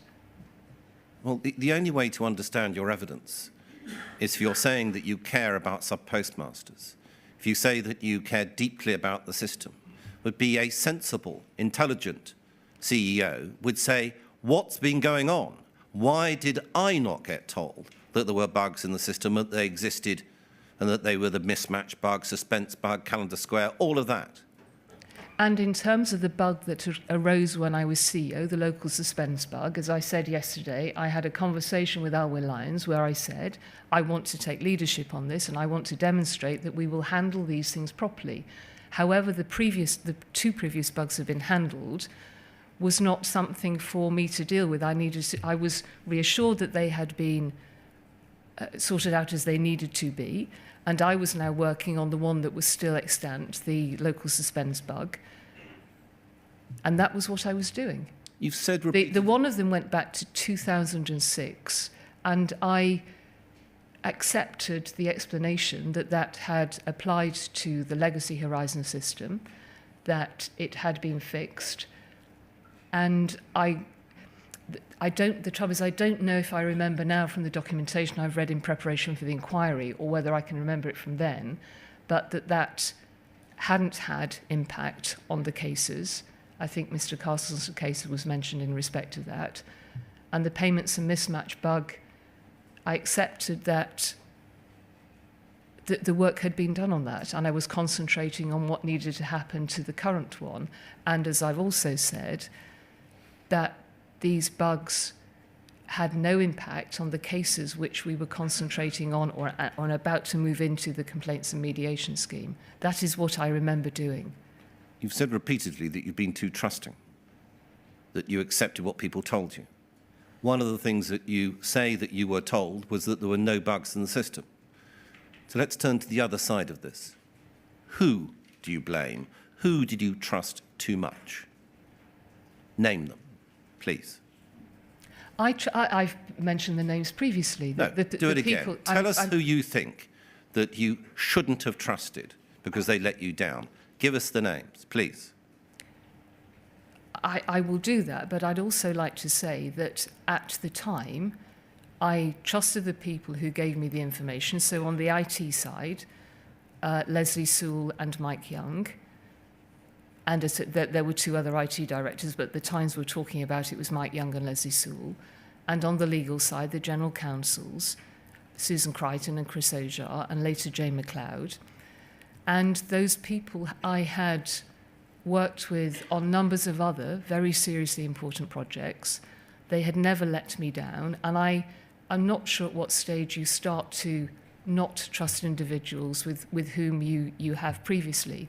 And I think one of the big mistakes, which I mentioned on day one here, is that we did not have sufficient oversight, particularly around two very technical functions, because there is a risk if you rely on, as I did, and my board colleagues did, and my group executive colleagues, so this isn't just me, we relied on one or two key individuals, and that puts a burden on those individuals, and an organisation shouldn't do that. We should have had better scrutiny around the board table in terms of IT and legal, and I thought that I had, particularly on legal, I thought I had the scrutiny from the external legal advisors we were using, And what I've heard through recent evidence to the inquiry may suggest that that wasn't perhaps as good as it should have been.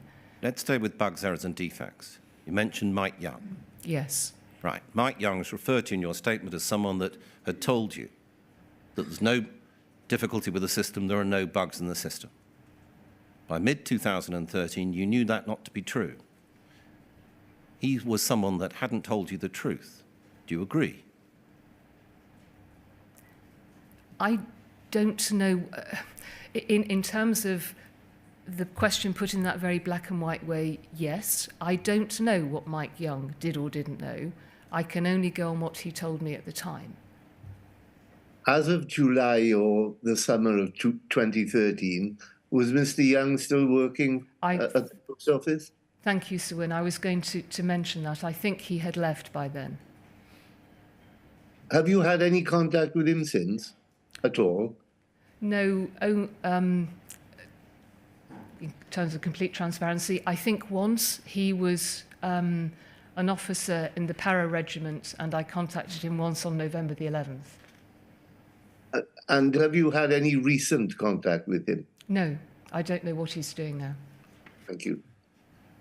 Now, I don't want to be sorry. elliptical about this, Mr. Steed. It's just that the inquiry to date has been unable to trace Mr. Young.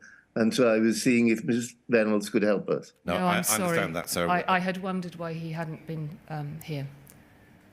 Now, let's turn to another matter. The contract with sub-postmasters.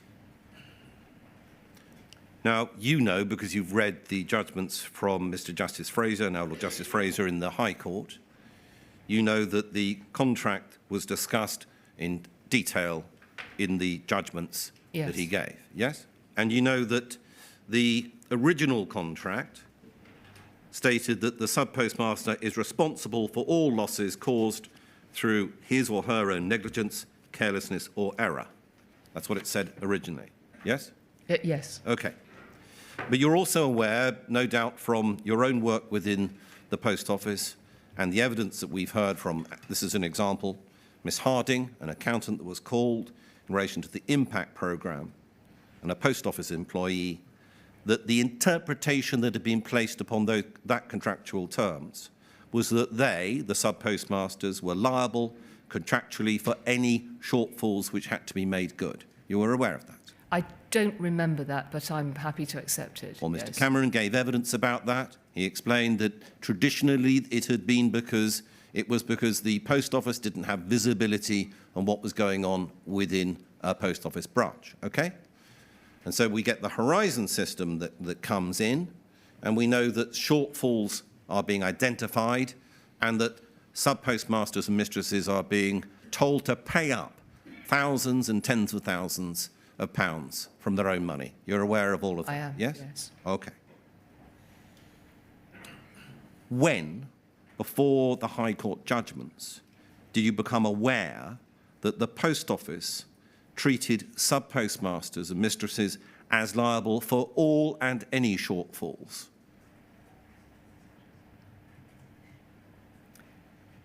Is that the change to the network transformation contract? I'll move on to network transformation in a moment and the court and what happened to the contract. So my question is, before the High Court judgments, when did you become aware that the situation within the Post Office was that sub-postmasters were being told to pay up for shortfalls? I believed that was the way the contract was in place from when I joined as network Fine. director. Okay, all right.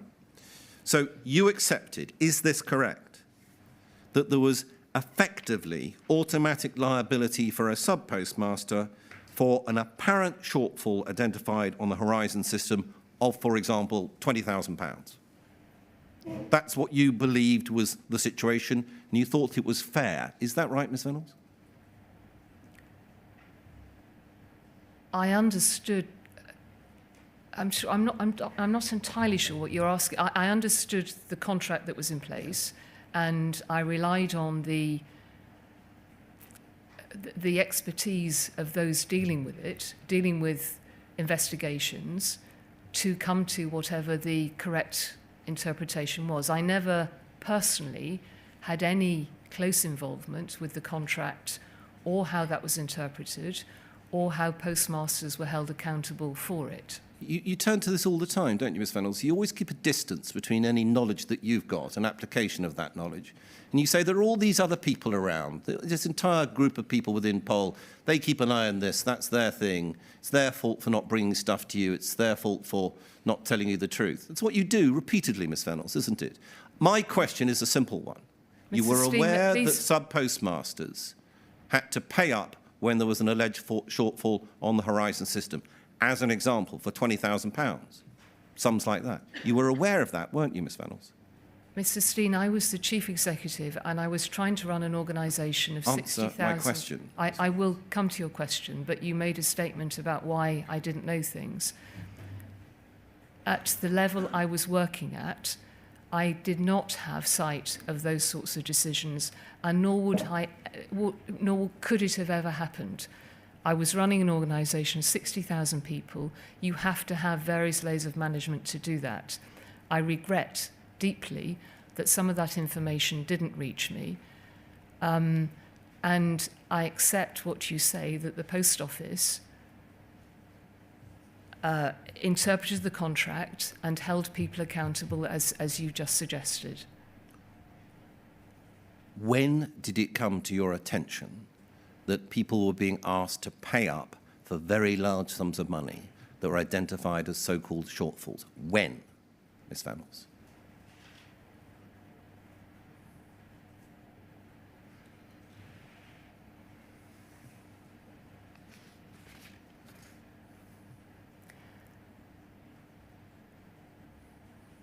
I imagine when we were starting to, or when the team working on the complaints and mediation scheme were looking at the detail of some of those cases. And I knew about Mrs. Misra's case, which was a huge amount of money. I can't remember other examples, but I'm sure there were some. Right. So we've identified that this came to your attention in the way that I've described. This, again, is around 2013. Is that fair? Yes, I would think so. Okay, right. Now, what inquiry did you make, having this being brought to your attention, that the Horizon system blames all shortfalls upon sub-postmasters for large sums of money? What did you do about that? What inquiry did you make about it, Ms Reynolds? I set up the complaint and mediation scheme to look into every single one of those inquiries. See, a reasonable, caring CEO would have said, I want answers. I want to know what's going on. I want to find out about what's happening to these people, the sub-postmasters, that are lifeblood of the system. And I want to know that answer with me now, not set up some distant review. Ms Reynolds, you didn't do that, did you? I think you will find cases where I asked those sorts of questions, but where we were dealing with historic cases, they needed to go through a proper review process. You can't, just as a chief executive, ask somebody for their opinion on something. You have to go into it in a huge amount of detail, which is what I understood was happening. And I regret that we did not deal with those cases as we should have done. Now, we've mentioned the Network Transformation Programme, and we're going to just have a brief look at the 2013 version of the contract, which is at POL 403872. And can we go, please, to page 12?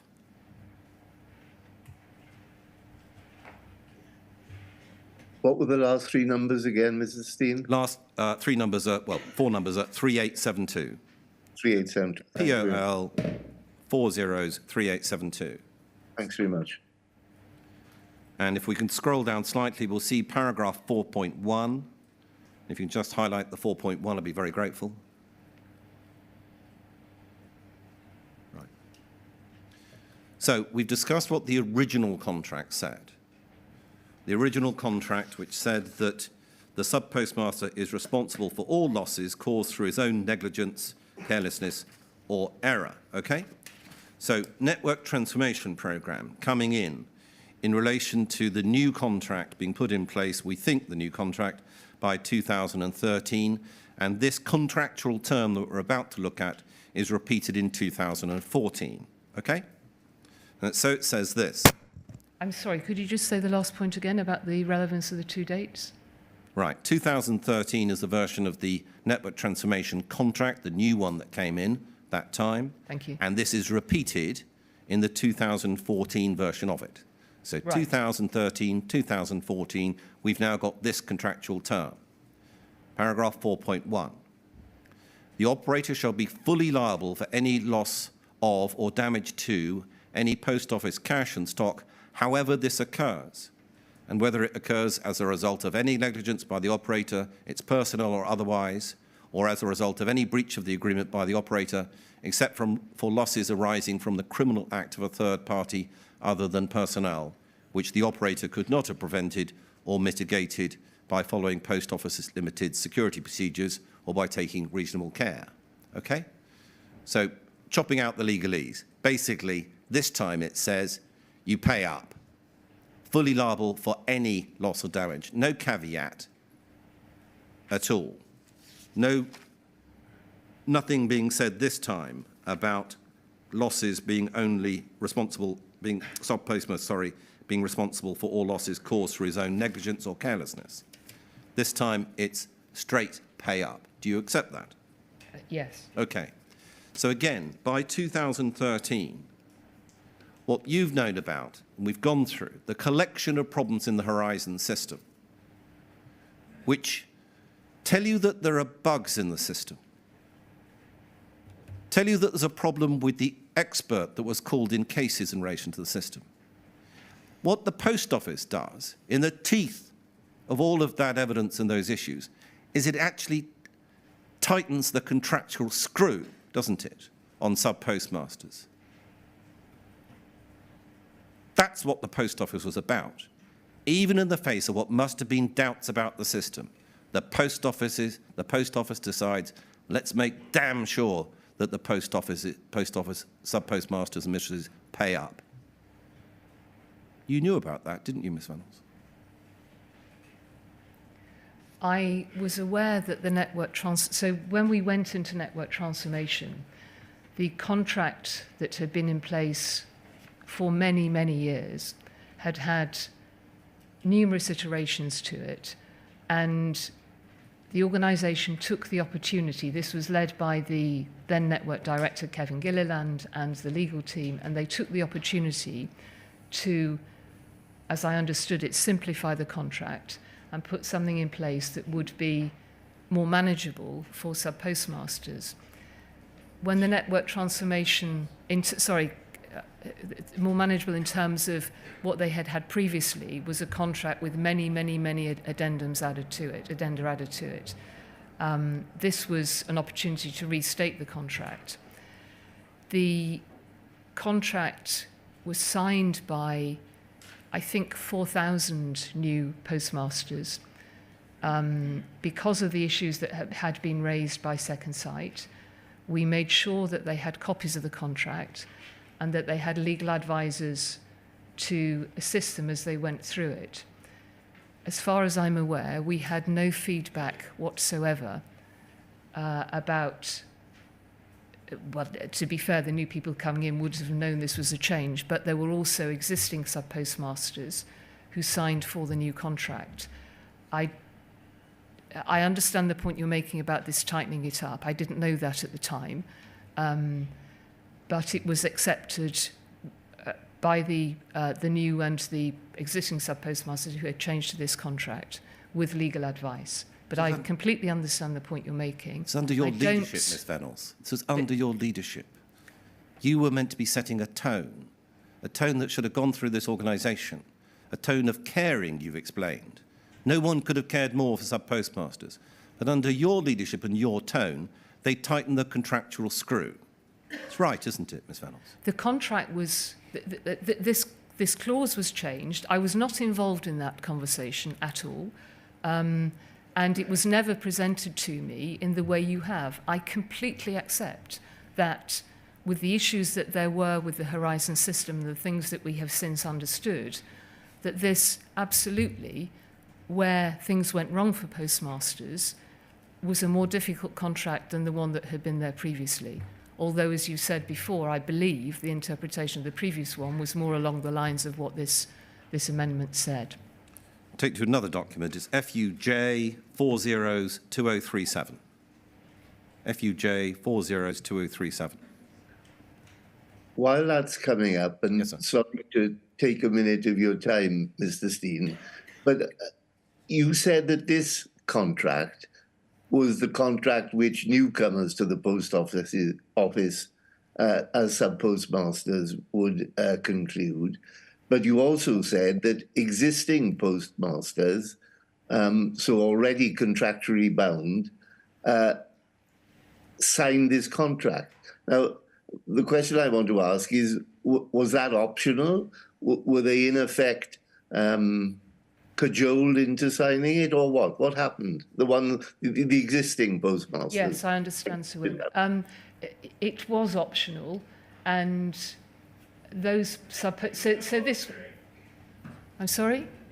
No, people should not shout out from the public gallery, otherwise they'll be removed.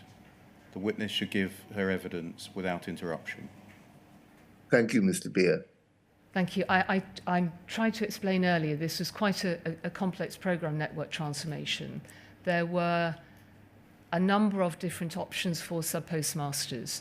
Some chose to stay on the existing contract. Some, in a sense, had no option other than to stay on the existing contract because they were within what were called protected areas.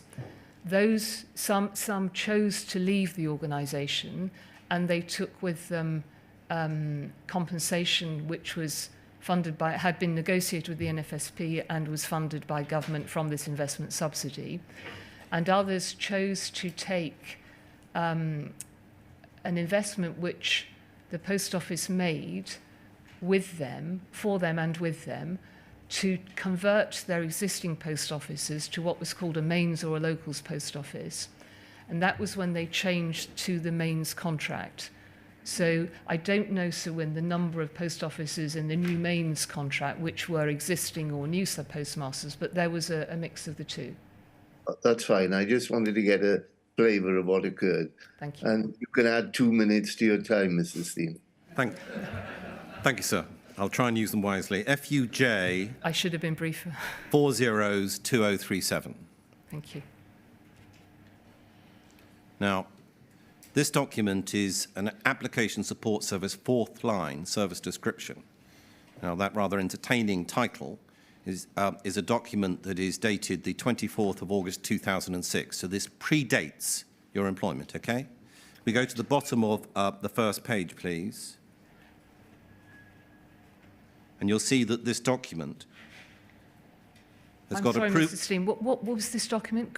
You could just tell me go the to title the top again, please. Right. What this document is, application support service, fourth line service description. Okay? Right. Okay. All right. Thank you. So just to make sure, as it says Fujitsu services at the top left-hand corner, just to make sure that this is also known to the Post Office, we'll go to the bottom of the first page. Thank you. Right. You'll see there approval authorities, name Dave Hulbert, Post Office Head of Systems Operations, and Richard Brunskill, Fujitsu Services, okay? Yes. So it's a joint document, Fujitsu and Post Office, 2006, all right? I'm going to go to page 9, paragraph 2.7.1 at the bottom of the page. Okay. Now, you've been asked a number of questions by Mr. Beer, which was that the inquiry has been able to find out documents that demonstrate that there were issues within the system. The inquiry has been able to ask the right questions and receive documents describing the issues within the system, okay? Now, all you needed to do was ask, what do we do about these bugs? Look at the bottom of the page, 2.7.1, third line support service. The third line support service works closely with the application support service, fourth line, to provide bug fixes, to enable the resolution of software incidents. 2006, Ms. Venables. An entire system that is devoted 4 lines of support that are operated by the Fujitsu system, paid for by Pol, trying to get to resolve bug issues. And you didn't ask the question, how do we fix these things? What's the system? Or did you? I asked the question in relation to, as I mentioned earlier, my answer's the same. I asked the question on the local suspense bug because it was still in place, and I accepted what was explained to me, which was that these were, I don't think we even had a conversation about the Calendar Square bug because it was so long ago. The one in 2010, I was told that all the work had been done and had been fixed. I completely understand the point you're making. That there must have been other people in the post office who knew that this... One of the questions I have asked is that there must have been IT managers, whether as senior as Dave Hulbert, I don't know, but who knew that this was happening. I heard Mr. Cipriani's evidence, where I heard that there was fix upon fix and documentation wasn't in place. I don't understand why the post office or who in the post office knew this. I don't believe any chief executive, let alone network director in a different stream, would understand about the 3rd or 4th line support of an IT system. But I'm very disappointed that I didn't, and that somehow that information wasn't explained in some way. You're doing it again, Ms. Vannells, aren't you? Wasn't explained. You're doing it again, aren't you? You're saying that other people it might have been quite nice if they'd explained this to me. You do that as a way of avoiding the problem, which is that at best you didn't ask the question, at worst you knew that the answer would not help the post office. It's what you do, isn't it, Ms. Vannells? You distance yourself time and time again, and you blame these mysterious other people for not telling you the truth. Mr. Steen, the inquiry's seen the number of questions I asked. If I ask questions of senior people in IT or legal around issues that I don't understand or issues I don't know about, if I don't know there is a 3rd line support service providing bug fixes from 2006, I can't ask the question about it. I'm going to turn briefly to whistleblowing policies and how that was dealt with by the Post Office in 2018, document POL 30/30969.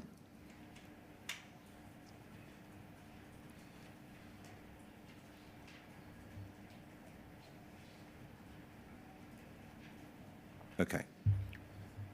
So this is group policies, whistleblowing policy, whole document as I've described. It's a Post Office document. And the date of this, I hope you're taking from me, is 2018. So it's within the period of time whereby you're still at the Post Office, okay? Yes. All right.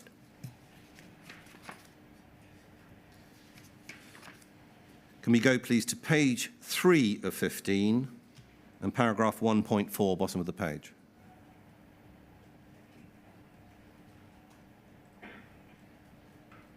Now, Ms. Vannells, you know the importance to a business of whistleblowing policies, don't you? Yes, I do. Yes. It's important for the culture to have an open and honest discussion between staff members, leadership, and with one another to have a strong whistleblowing policy. Do you agree? I do. Right. And it's important that people are able to find someone within an organisation that they can speak to properly and without fear, so that they can bring matters to the attention of the leadership. Do you agree? Yes. Right. So again, let's have a think about how that's applied to the sub-postmasters. The 2018, there's something like 11,000 branches still open. Okay? All right. 1.4, application. This policy is applicable to all employees within the group and outlines the protections provided for whistleblowers by law. In order to encourage reporting of wrongdoing, Post Office will, where appropriate, extend equivalent protection to postmasters, agents, assistants, and members of the public. Now, to your knowledge, first of all, was even this tentative extension of the whistleblowing policy in 2018 the first time that it had been extended to sub-postmasters? I don't recall, I'm afraid. And why does this policy, at 1.4, extend only that protection where appropriate, to sub-postmasters, rather than saying, of course, we care about sub-postmasters. They need to have someone that they can speak to. It's an important part of the culture that they're able to identify issues and problems with the system. Why doesn't it just simply say that? I don't know. It's a good question. I've no idea why those words were necessary. Lastly, it's turned to what happened at the High Court again.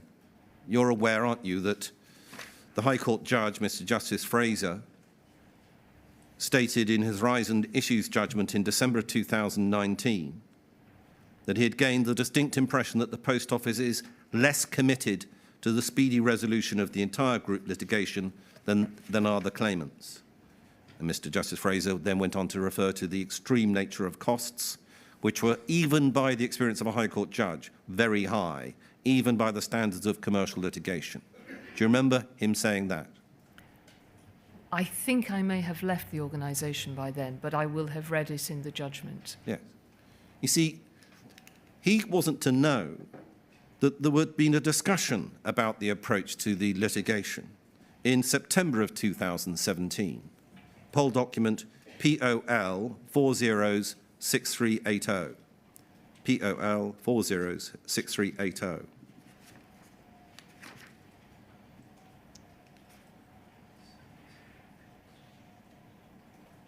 Thank you.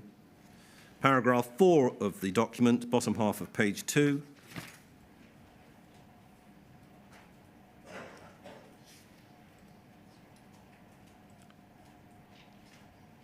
We can go to paragraph 4.3, actually. Thank you. Right, so there's a Bond-Dickinson strategy advice document being considered by the Post Office under your leadership as CEO.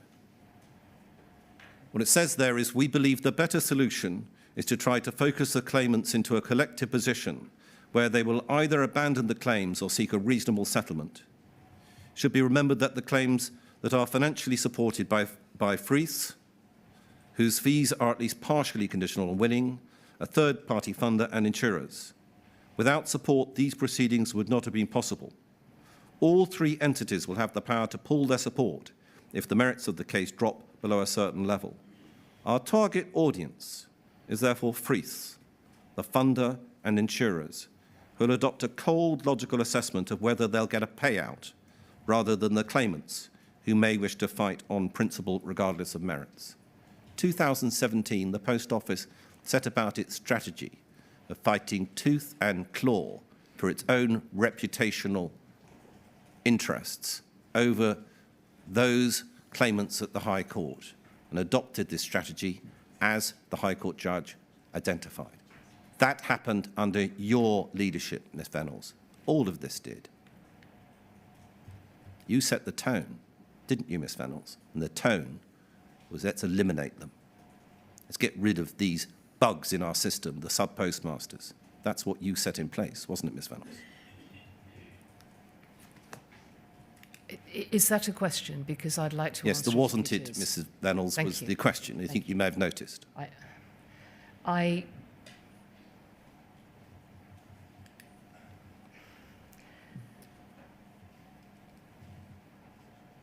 did not set a culture like that. I did not lead the litigation. I remember reading this. Well, actually, I don't know if I saw this particular document because I was not personally involved in the litigation steering committee. There was a board subcommittee of which I was one member. I had two conversations with Jane McLeod, and I'm disappointed. I don't know the reason, and I'm making no other point than I'm disappointed that she can't come and give evidence to the inquiry, because I think it is important that the inquiry understands more around the approach to the group litigation. But I had two conversations with Jane that I remember clearly. They weren't documented, because a lot of the way that you work as a chief executive is you have conversations as you're going between meetings and things. But specifically, I sat down with Jane twice on this to say that I was very uncomfortable that the Post Office was going through this. The Post Office didn't call the group litigation. It was set in place by the postmasters, and I understand why, and I'm very pleased that it was, so that we've got to where we are today. But it wasn't a policy that I put in place. And the questions I asked of Jane on those 2 occasions were, this feels completely wrong to me. What can we do? We should not be in the process where we are fighting in court with sub-postmasters. And her first response, when I asked her the first time, was that I think it was that we hadn't got enough information at this stage, but it was very likely that we would try to settle. And the second time that I asked her, her view was, and the view of the leading counsel that we took, that actually the only way to solve this was to take it through. So I regret hugely the group litigation, and I've seen all of the paperwork behind it, and in view of the judgments that were taken and where we are today, it is unacceptable reading. Thank you, Mr. Steen. No further questions, sir. That's good. Right, fine. So it's now 12:18 by my clock. So we'll start again at 25 to 1. And then we have a half-hour session, which, is, as I've said, encompasses questions on behalf of the NFSP and Ms. Singer. Thank you. Thank you, sir.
Sir, good afternoon. Can you see and hear us?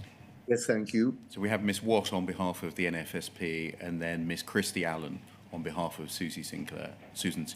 Thank you. So, Ms. Watt, would you be kind enough to arrange your questioning so that you finished around about 5 to 1, please? Sorry, sir, around about? 5 to 1?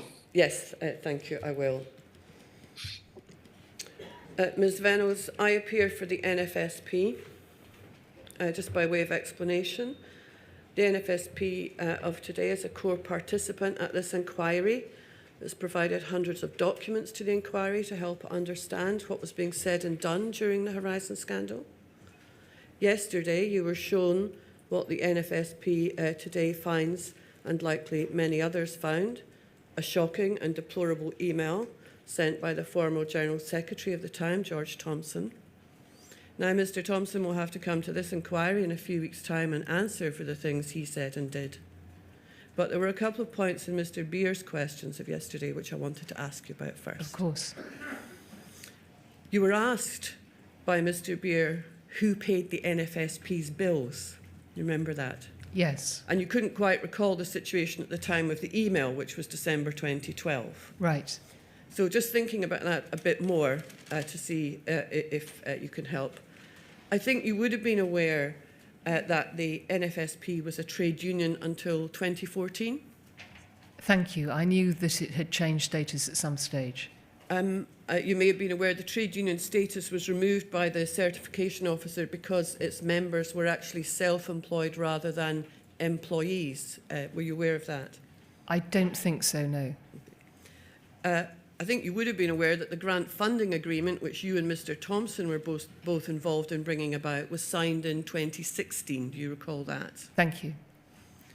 And I think you would have been aware that came after a membership vote of the NFSP members at its annual conference, when members were offered the options of a merger with the National Federation of Retail Newsagents, a merger with the CWU, or the grant funding agreement, and they voted for the grant funding agreement. Do you remember that? I don't remember that, no, but I'll take your word for it. Okay. In the email we saw yesterday, Mr Thompson made reference to Horizon being robust. I particularly want to look at that word. Now, that's a word this inquiry has seen, I have to say, peddled by everyone who has arrived from the Post Office to give evidence. Horizon is robust. It was not just a line, it was a mantra, and it was repeated again and again over years and years until it became the corporate truth. And that was in a business run and overseen by you. And the NFSP, along with everyone else, were fed that line for years too. And actually, what we saw was Mr Thompson repeating that Post Office line, Post Office lie, back to you, wasn't it? I think, as I explained yesterday, I and many colleagues in the Post Office took comfort from the fact that senior officials in the NFSP were saying that kind of thing. We see many examples of where words are picked up across time. I don't know where robust came from originally. It was certainly, you're quite right, used very regularly within the Post Office, and we saw an example yesterday by the NFSP. But as I said yesterday, from the Post Office's point of view, we took it as very genuine, useful experience that the NFSP made up, as you know, of people who ran post offices on a daily basis, found the system to be robust. And I don't know how well you know Mr Thompson or not, but he wasn't somebody who minced his words. And if he thought that was not the case, I don't imagine for one moment that he would have said that. But you would accept that the word robust has its origins in the Post Office? I don't know. I imagine so, but I really don't know. Just moving on, you were Network Director and a member of the senior management team, then CEO of the Post Office during the period of the Horizon prosecutions. And wrapping up everything that's been heard here over the last few days, I'm going to make some suggestions to you, and you can agree with me or not at the end of each one. I won't ask it as a question, I'll put it to you and you can tell me whether you agree or not, or accept it or not. that you took decisions not to look into things further to avoid finding out how bad things were, I did not. that you presided over a culture where issues did not come before the board if you did not want them to, Absolutely not. that you presided over a culture which meant everyone below and reporting to you across all areas of the business thought about post office reputation first before everything else, No.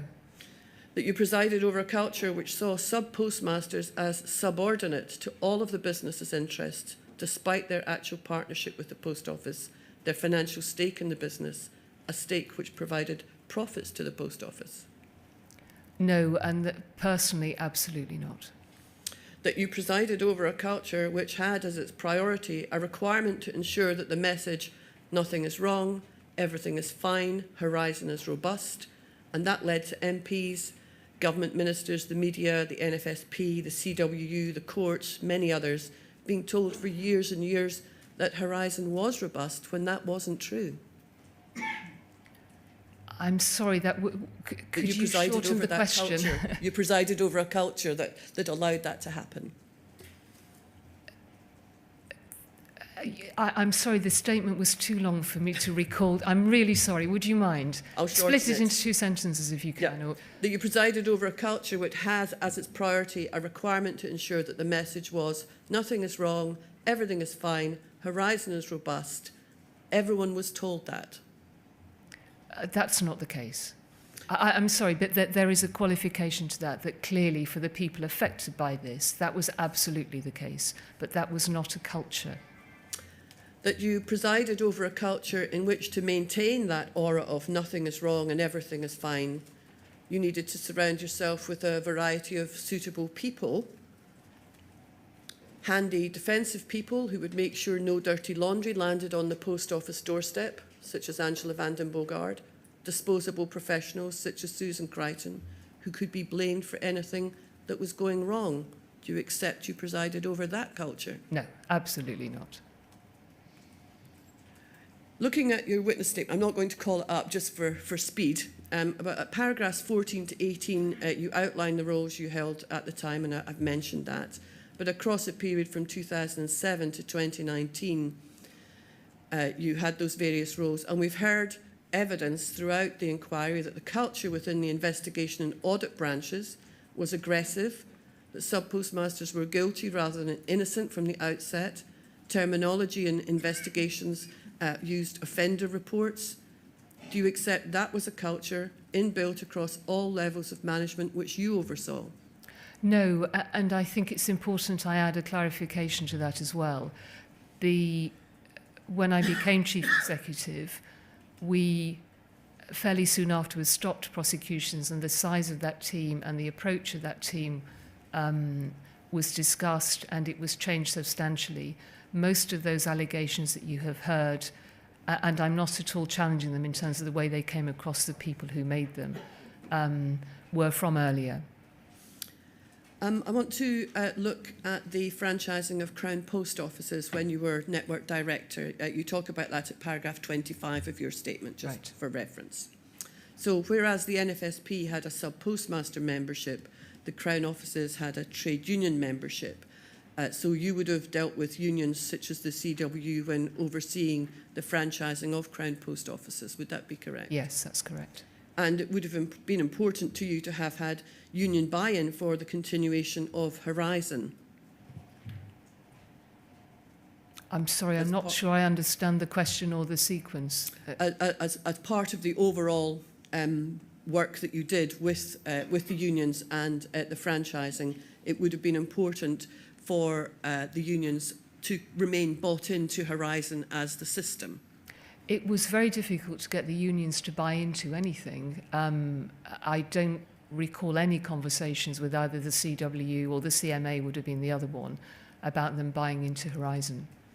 But you wouldn't have wanted them to start a dispute about Horizon, for instance, would you? There was no way I had any influence over whether those unions started disputes or not. I think it's correct to say, isn't it, that the NFSP, the CWU and also the Royal Mail Group had facilities and offices within the post office main building for them to conduct business with the post office. We've heard some evidence of that. Is that something you remember? I think it may have been the case with Royal Mail, but not with the post office. Have you any idea what the value of those facilities that were offered came to? No. Some final questions on network transformation. At paragraph 144A of your witness statement, you say the network transformation programme was designed to increase footfall and share costs between the sub-post office and the associated retail space. And you mentioned in evidence to Mr. Steen there about network transformation you felt being about sustainable businesses, I think. Yes. Said. Yes. So I just want to ask a little more about that. By sharing costs between the sub-post office and the associated retail space, do you mean that the post office wanted the sub-postmaster's retail business to bear more of the costs of running the branch? No, what's happened is that in the mains post offices particularly, they were shops, usually fairly successful retail outlets. The advantage of having a post office alongside those shops is that the post office brought with it a very, very high footfall, and then the retail owner, the sub-postmaster, if you like, benefited from increased sales through their retail outlet from the footfall of the post office. That was primarily the model for the mains post office. For the locals post office, the postmaster always paid their staff. They were their costs. And in the locals post office, what we did to a greater extent successfully is we put a till alongside the retail till. And it still happens today in a couple of my local post offices. You see the staff who work on the retail side working also at the post office counter, which meant that the sub-postmaster was able to reduce their overall staffing bills. Because if you're in a small shop and the footfall is less, what had to happen previously is you had to pay for two separate members of staff because they were two very separate and counters that were apart.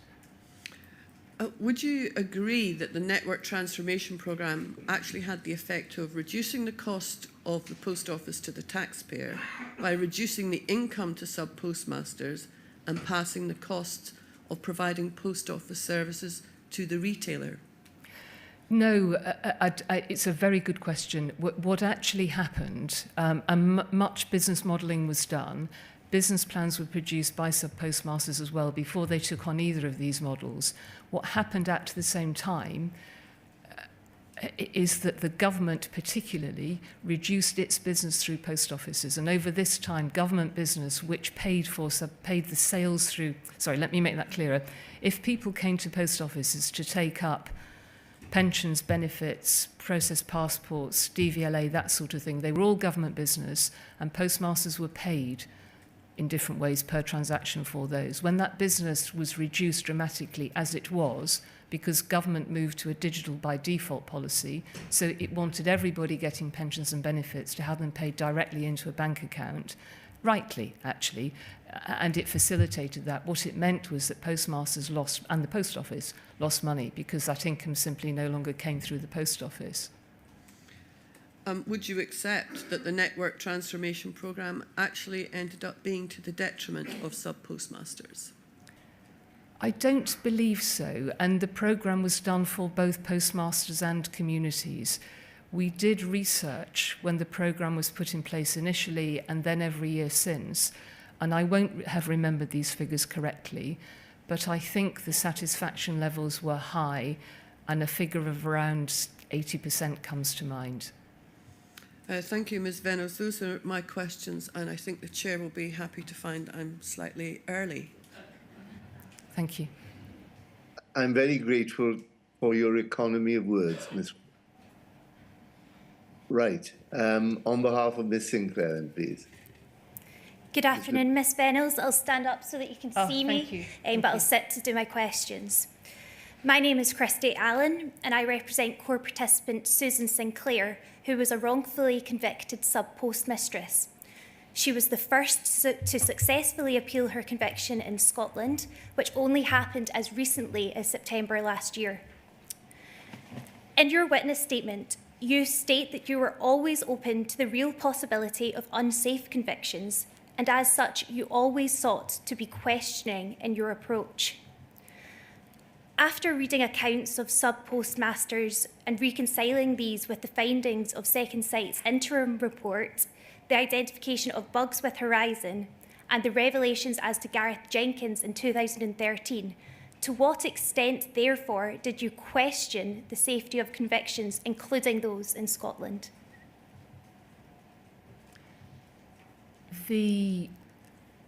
All of the sub-postmasters who raised cases were admitted into the scheme if their applications were considered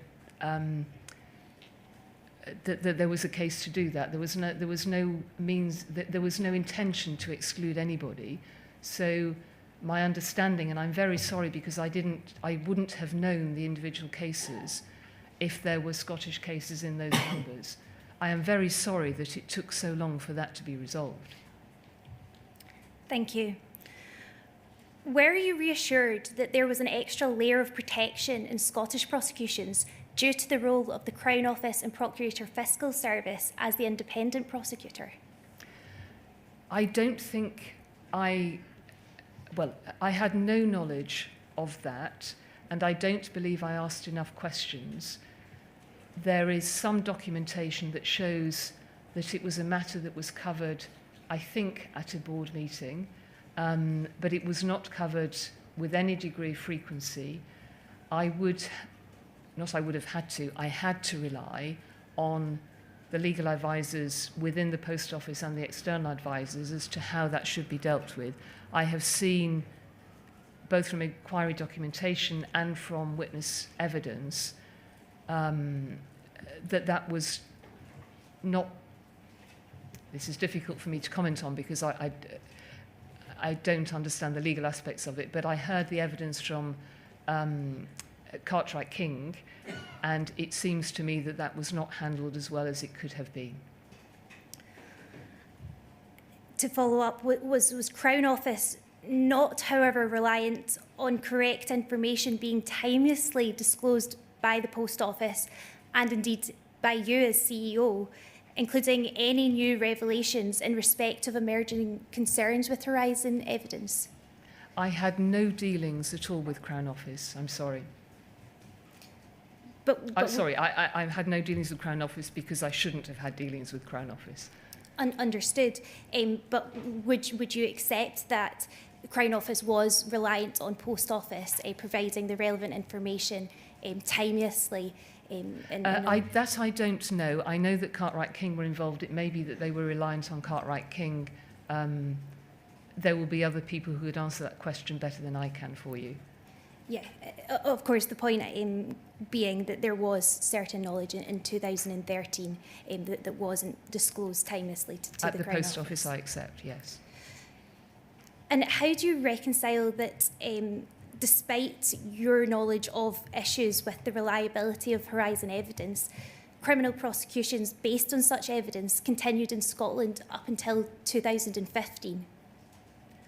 My understanding, and there is documentation that says this, was that all prosecutions after 2012 were not continued based solely on Horizon evidence.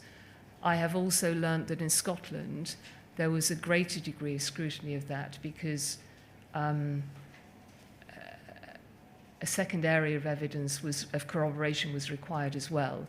But I'm afraid my knowledge of the legal system in Scotland is not sufficient to be able to answer any more than that. Yeah, well, unfortunately, we have since learned from the Crown Office that they've identified so far 4 cases since the Crown Office meeting in 2013 with the Post Office that relied on Horizon evidence.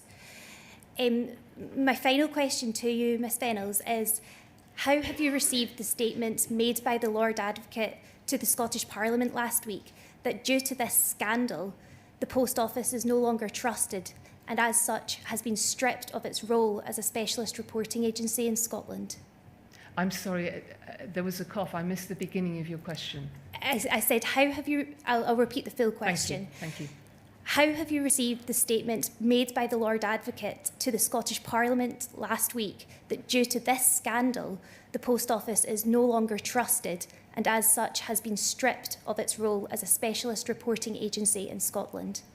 I think that's a very appropriate response. Thank you, Ms Reynolds. That's all. Thank you, Ms Christy Allen. So that concludes the morning session. We'll, I think, begin again at 2 o'clock, Mr. Beer, unless you suggest otherwise. We have Mr. Maloney and the potential, but not necessarily the actuality of further questioning after that. Is that it? Yes, sir, a full hour on Friday. Very welcome. We know that Mr. Maloney is punctilious with his timekeeping. Absolutely. All right, then 2 o'clock. Thank you, sir.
Good afternoon, sir. Can you see and hear us? Yes, thank you very much. Thank you. Over to Mr. Maloney, please. And thank you to Mr. Beer. Mrs. Reynolds, just 3 topics to ask you about. Firstly, the importance of legal professional privilege to Post Office. Right. Secondly, your involvement in the RMG prospectus that Mr. Henry asked you about this morning. And then finally, some of the media coverage in 2014. So I'll take those in turn if I may. Okay, thank you. The first one is the importance of legal professional privilege to Post Office. And I'd like to go back, if I may, as far as 2011, when Post Office received letters before claim from 4 former sub-postmasters, represented by Shoesmith's solicitors. Do you remember that event? I remember from the documentation I've seen recently, yes. Thank you. Yeah. Just for the purposes of accuracy, the letters before claim arrived at Post Office on the 26th of August 2011. And this was perceived by Post Office as a potential class action, wasn't it? Yes, that's right. Yeah.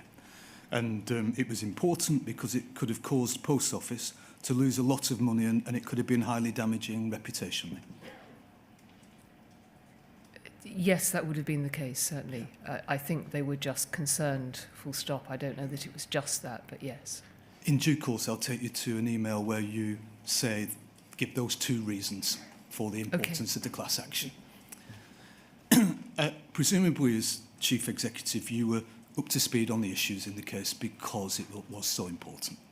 I wasn't Chief Executive at the time. We were still part of the Royal Mail Group, and I was, I think, Managing Director at that stage. I'm sorry, Managing Director. You were originally Chief Operating Officer and then became Managing Director. Yeah. Yeah, entirely.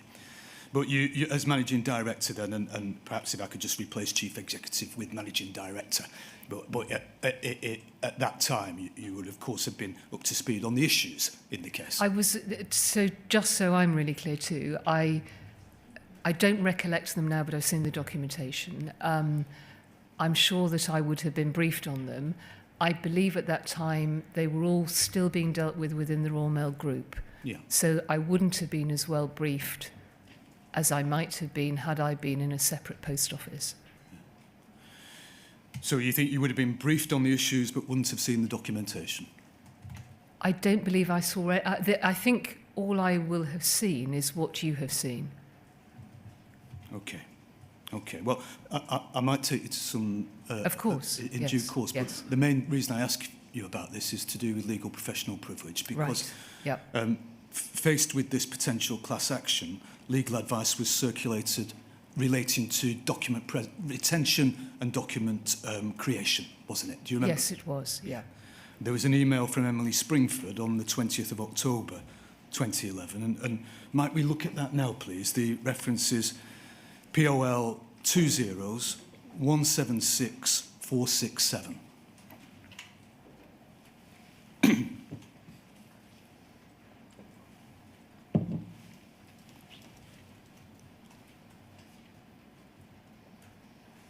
I'm grateful. And if we could, it's on the next page that the meat of the email, and that's it. It's from Emily Springford, and it's the 20th of October 2011 at 15:51. And the time will become important, Mrs. Venables, that's why I point it out. And you can see it's to Mrs. Van den Bogert, Leslie Sewell, Mike Granville, Dave Pardo, essentially lots of department heads. And the inquiry has heard that this email was cascaded down through the departments to relevant staff. And I'll come back to the issue of whether or not it was cascaded up to you, but first of all, I'd like to go through the contents, if I may. Mm-hmm. And if we could please omit, for the sake of time, document preservation and go down to document creation. Thank you. And if we could just move the page slightly up so that we can see more of this paragraph in relation to that's great. Thank you ever so much. It's very important that we control the creation of documents which relate to any of the above issues and which might be potentially damaging to Paul's defence to the claims, as these may have to be disclosed if these claims proceed to litigation. Your staff should therefore think very carefully before committing to writing anything relating to the above issues which is critical of our own processes or systems, including emails, reports or briefing notes. We appreciate that this will not always be practicable, however. Where it's necessary to create a document containing official critical comment on these issues, it will in certain circumstances be possible to claim privilege over the document, so that Paul will not have to disclose it in any proceedings. As litigation is now a distinct possibility, the document will be privileged if its dominant purpose is to give or receive legal advice about the litigation or to gather evidence for use in the litigation. This also applies to communications with third parties, i.e. with other organisations, provided they are confidential and their dominant purpose is as set out above. All of the following steps should be taken in order to maximise the chances of privilege attaching to the document. If the dominant purpose of the communication is not to obtain legal advice, try to structure the document in such a way that its dominant purpose can be said to be evidence gathering for use in the litigation. Mark every such communication legally privileged and confidential.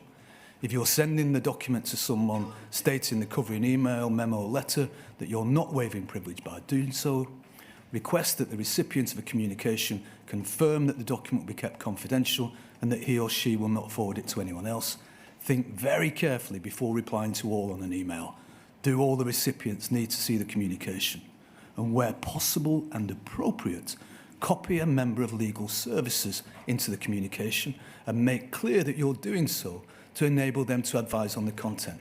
Please note that copying a member of legal services into the communication alone will not necessarily suffice. If in doubt, call legal services before committing anything to writing which relates to these issues and contains critical wording. And Mrs. Reynolds, did you see that advice from Emily Springford? I don't believe I did, unless you can take me to something that shows that. Right. I might be able to. But leaving aside for one moment whether or not you did see that email, and looking, for example, at some of the contents of that email. Firstly,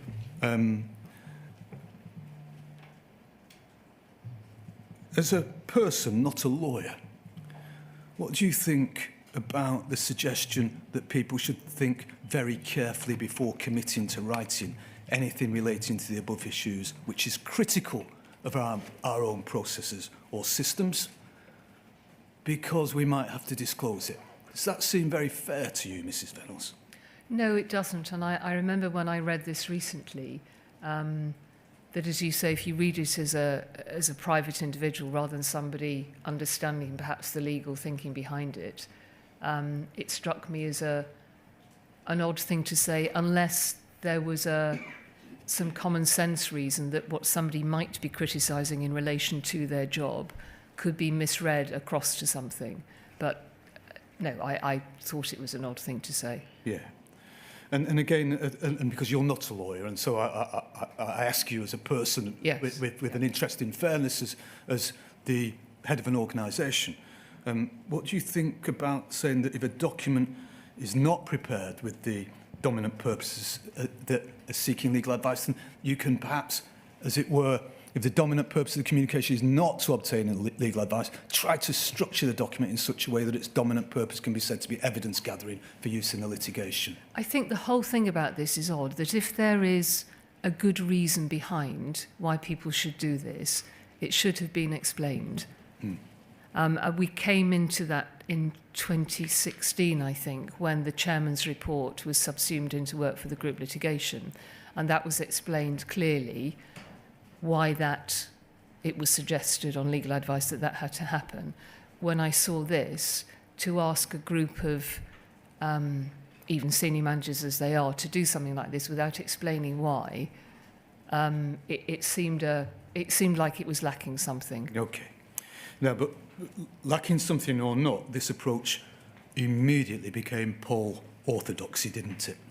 In terms of how people behaved in each department, it became the orthodoxy.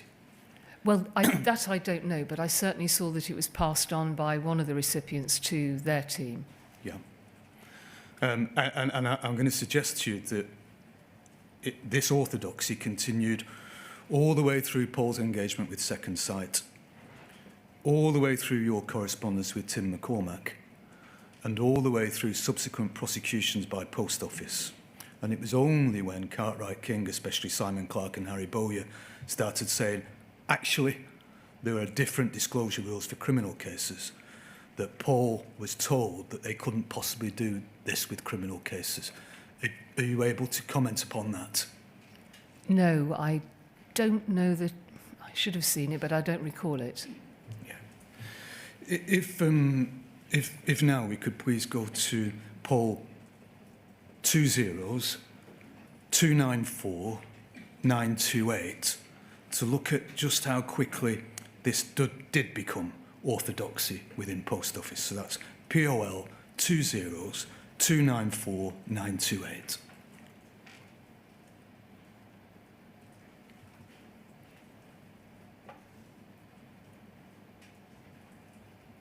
Very grateful. If we could focus in at the top, we see that this is an email from you to Mike Young, Mrs. Venables, on the 21st of October 2011 at looks like 7:32 in the morning. Remember, if we can, that the email from Emily Springford was sent at 15:51 on the 20th of October 2011. If we can, from there, go down to the very bottom of this document, please.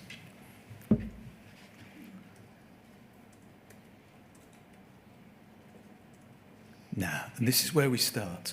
So the 20th of October 2011 at 15:48. So just 3 minutes before before Emily Springford rather, sent the email to all of the department heads. Mm-hmm. Yeah. And this is an email from you, Mrs. Venables, to Leslie Sewell, copying in Mike Young and Kevin Gilliland. And the subject line is Horizon Independent Assessment. Do you remember what this is about? Yes, I think we discussed this morning or yesterday. This is the report in response to the comment by Donald Bryden. Yeah. Yeah. And it reads, Leslie, excuse me if I missed it. Did you get back to me reconfirmation as to how robust / reliable pin test, is that the right name, were? I.e. what other type of validation work they've done on this scale, for whom? Also, when do we expect the results? Kevin has heard today the BBC may be going for more coverage. Thanks, Paula. Now that was 15:48, 3 minutes before the Emily Springford email. Leslie Sewell replies at 17:39, just 1 hour and 48 minutes after Emily Springfield sent her email. And we see Leslie Sewell's email at 5:39 here, and Leslie Sewell replies to you, Mrs. Venables, copies in Mike Young, Kevin Gilliland, Hugh Flemington, and Emily Springford. Immediately copying in lawyers. And she changes the title from the Horizon-related title to legally privileged and confidential. Paula, Fujitsu reviewed who they will use for the review of Horizon Next Generation, and as such will not be using Pentest partners they'd originally intended. They've now engaged with KPMG to complete the review, which they now expect to take up to 2 months. There's a meeting tomorrow with legal to discuss the scope and timing of this review. And so, following some very important aspects of the advice of Emily Springford immediately. An hour and 48 minutes later, changing the subject header to legally privileged and confidential, even though it's a reply, and copying in the lawyers in accordance with the advice of Emily Springford.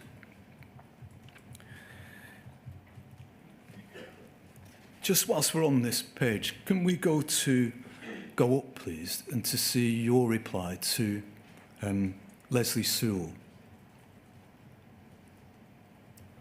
and this is you, Mrs. Venables, and you send it to Mike Young. So you copy everybody else out, and you send your reply to Leslie Sewell's reply to Mike Young the following morning, first thing as it were. And you say to whom you thought was Leslie Sewell, this is very high profile. We've had lawyers' advice about how mails, etc. now handled. So what is happening here? Why do Fujitsu think they can change the test company after they've told us who they were using? Why is there a meeting to discuss scope and timing when it was asked for 6 months ago and the scope must have already been signed as pen tests were appointed? And retiming in another 2 months. Leslie, the last comms you and I had was that we'd have it in a couple of weeks. This is unsatisfactory. It looks as though it's not being taken seriously, and I don't know where the accountability lies, in Paul or in Fujitsu. A class action legal case against Paul could be hugely negative reputationally. It could cost us a lot of money, and this verification, which presumably could be of enormous help, is not even off the blocks. I don't understand. And how can it be independent if Fujitsu are choosing and swapping suppliers? Is that sustainable evidence in court? Independently verified by a company they choose? KPMG are a good company. Are they qualified to do this? And do they have any association with Fujitsu? Finally, I know everyone's working very hard, but I'm a bit disappointed that I found out only by asking as a result of potential BBC coverage. With this going on, I could easily have sent a note in response to a board query saying not to worry because there's a verification underway and the results are due any day soon. It doesn't help our IT credibility if I'm on the back foot with what's going on, Paula.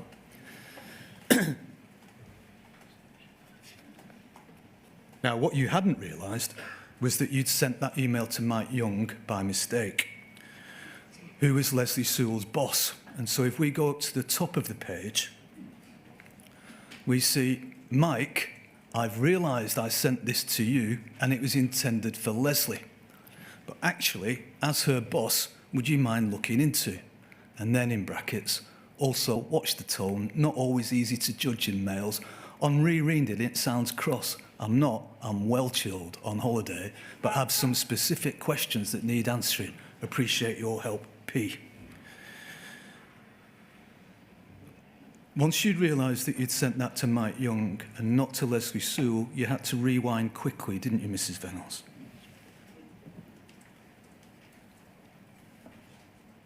I didn't ever operate in that way. The email to Leslie Sewell would never have been written in the tone that you have just read it. It was a list, and the inquiry has seen many other emails that I send, which are a series of questions, open questions, nothing assumed behind them, that I was looking for answers on, because this was, as I said in the email, a very serious matter. It had been raised by the Royal Mail chairman, and it obviously needed to be handled carefully because of what we were dealing with. But I don't think I ever sent emails with that in the way that you read it. No. And I read it in that way because I wondered if that might be your response, because the reality is that you realised it sounded cross from having sent it, didn't you?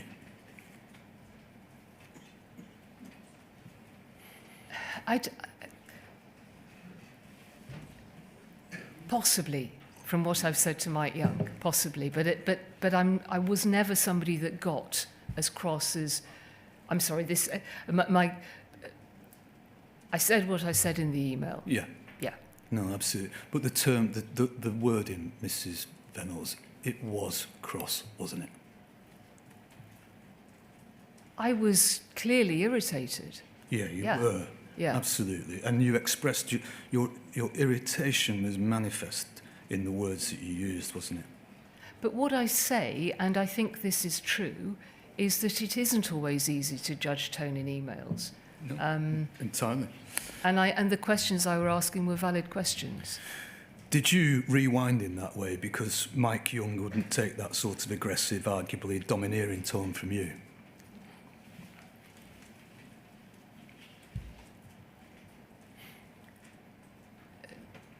No, I don't think so. And was it a case of you having, as it were, let the mask slip with that particular email? No. Okay.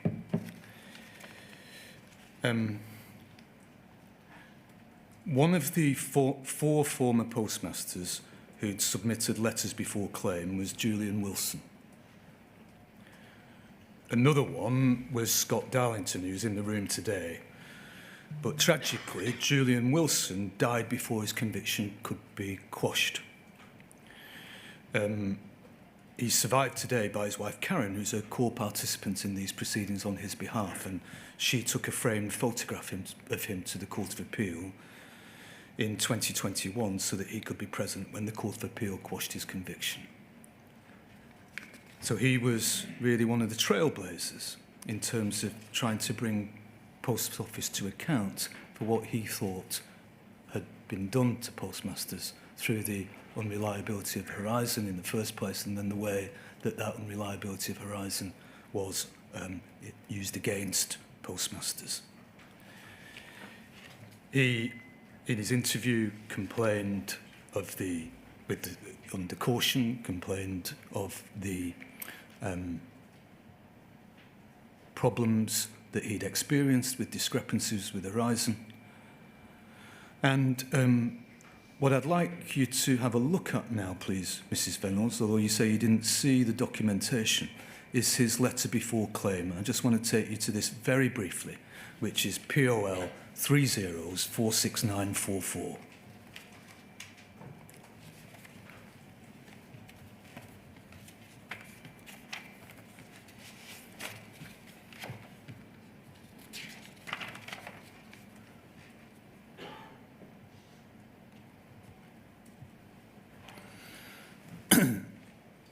Now,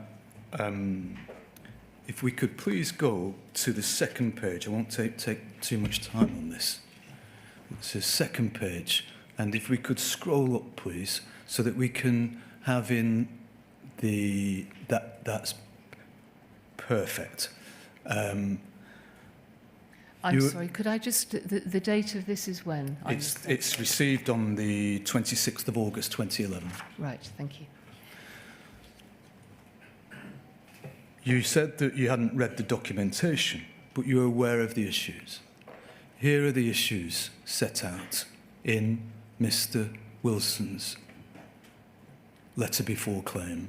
I should be very clear, because this is important. I was aware of the issues as they were set out, I think, in an email to me at the time by Mike Granville, possibly, but I didn't see this level of detail.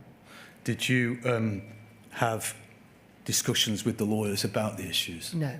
Never? No, never. Because in this letter before claim, which is 2011, so before 2012, obviously, it says, for the avoidance of doubt, it's denied that A, Post Office were entitled to or had grounds to determine the contract either based on the matters relied upon or at all. B, that Mr. Wilson was in breach of the terms of the contract either as alleged by Paul or at all. And C, that Paul had grounds to prosecute Mr. Wilson. So clearly a central issue was whether or not Post Office had grounds to prosecute Mr. Wilson, and for the avoidance of doubt, the same denial is made in the letter before claim of Mr. Darlington. But anyway, to conclude on this, and this issue of legal professional privilege, at a number of board meetings, there were simply verbal updates in relation to legal matters. Do you remember that? Yes, there were both. There are meetings where there are minutes of discussions and papers, and there were oral updates as well, yes. Yeah. As happened on many different matters, not just on legal matters. And was that the use of verbal updates? Was that because of issues of privilege ever? I don't remember that being mentioned. I maybe have not recalled it properly, but I don't recall that being mentioned. Right. Because Jane McLeod, in her statement, which has now been read into the record, at paragraph 151 rather, says that from April 2016, when we were informed that Friths the claimant's solicitors had filed a claim in the High Court. I was more sensitive about confidentiality and privilege issues, given the risk that litigation was imminent, and therefore some updates were verbal only. Did Jane McLeod ever communicate to you, Mrs Venables, that that might be a reason for verbal only updates? No, Jane, as I said in my statement, was someone who was on a sphere of risk averse to risk tolerant. She was, by nature as an individual, quite risk averse. But I don't ever remember her raising that as a reason for only oral updates. Okay. Second topic then, which is the RMG prospectus.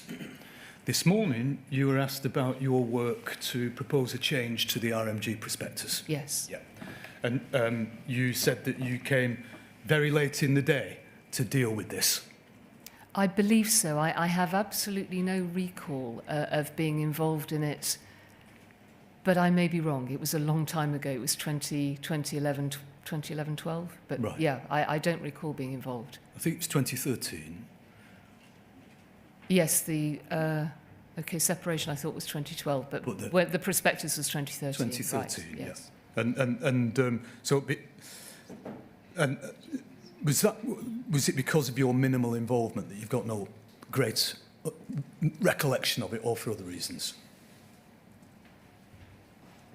I simply have. There are no reasons other than I can't recall it. Yep. If you can show me that I was involved, then I'm very happy to accept that I was. But I simply don't recall that. The two organisations were operating separately now. Okay. You were asked by Mr. Henry this morning a number of questions about this.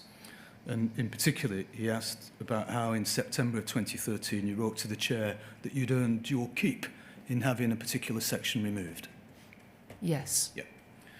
And when you were pressed about this by Mr. Henry, he suggested that you'd earned your keep by keeping a lid on things about Horizon. Do you remember that? Yes. Yeah. And you said you had no recollection of that. And the real reason was that it had taken some time in a short period to remove that statement about Post Office IT from the Royal Mail prospectus, because I didn't believe it was helpful in any way to the Post Office, because the two businesses were separate and the prospectus was about the flotation of Royal Mail. Is that Yes. relatively accurate? Yes, that's how I remember it. Can we briefly look at one document, please, which is POL 201 58149. That's POL 201 58149.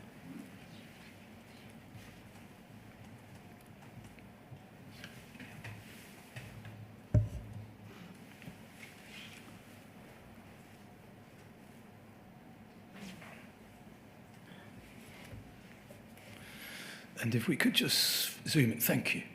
So this is your review of achievements against 2013-14 personal objectives. And the way this proceeds is that each section is dealt with as his, firstly, talent. And that's not about your talent, Mrs. Venables, it's about talent you've recruited. Firstly, key achievements, and then if we go down the page, please, and keep going over to the next page, I think. So that's achievements, and then ultimately we will in due course see the opposite of achievements. Yeah, what could have been better? So that's how it's structured. And then if we go over onto the next page, we see the start of the next, which is culture, key achievements, and what could have been better.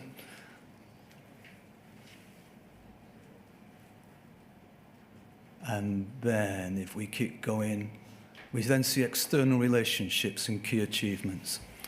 And so this is the part I'd like to look at. And in particular, the second bullet point, good progress in drive to strengthen our strategic relationship with commercial partners in a way which actively creates value for the Post Office. And there you have the first bullet point, has challenged the team to be vigorous in pursuing our interests and acting as confident and equal partner. We could just go over the page, please, for the examples of the key outcomes. and the final one there in terms of Royal Mail also intervened personally with JM to change prospectus wording in relation to Horizon investigation, with Shecs having failed to persuade them to make the change.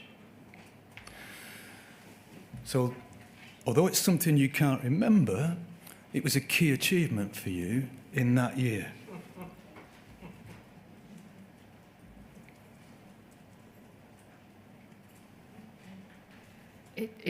Yes, it's one of a, and it's the last point. It's one of a list of areas that I worked on. Yeah. But you remembered it well enough to cite it as a key achievement in your review of your year in 2013-14. That was at the time. It's now that I haven't remembered it. Yeah. And you were proud that you'd intervened to change the prospectus wording. Because, and I imagine the reason I'm showing this with the chair, because this is a report that went to the chair, Yep. is because it was considered inappropriate for that statement on the Post Office IT system to be listed under a section in the Royal Mail prospectus, when at this stage, I completely understand with hindsight, in view of what we know now, that was a wrong conclusion because there were issues with the system, but at that stage, we believe there weren't. And to flag something, and actually the wording was odd anyway, within the Royal Mail prospectus, was, as I explained this morning, was not seen to be something helpful because it could have been picked up and misinterpreted. Yeah. Wasn't the real difficulty with this that the comment on Post Office IT problems was in the risk section of the prospectus? Yes. And that had... Well, I'm sorry. I don't remember that it was in the risk section, but it was listed under IT, and if it was in the risk section, then yes, even more so. Yeah, entirely. And that was why it had to go, wasn't it? Because that was very damaging to Post Office. It would have been, and as I explained this morning, it would have been wrong for that to have been taken and misrepresented in some way, because at this time, the Post Office believed that the Horizon system was reliable. Yeah. And do you remember in August, because this change happened in September of 2013, I'm going to suggest to you, but Yes. do you remember writing to the chair, Alice Perkins, saying that the language in the risk section, which refers to Post Office, is very negative? Do you remember? Could I just ask you to try and remember that? I don't, but if I thought that was the case, then that would be my responsibility to either agree with it or address it, and if I didn't agree with it, to do something about that. Yeah.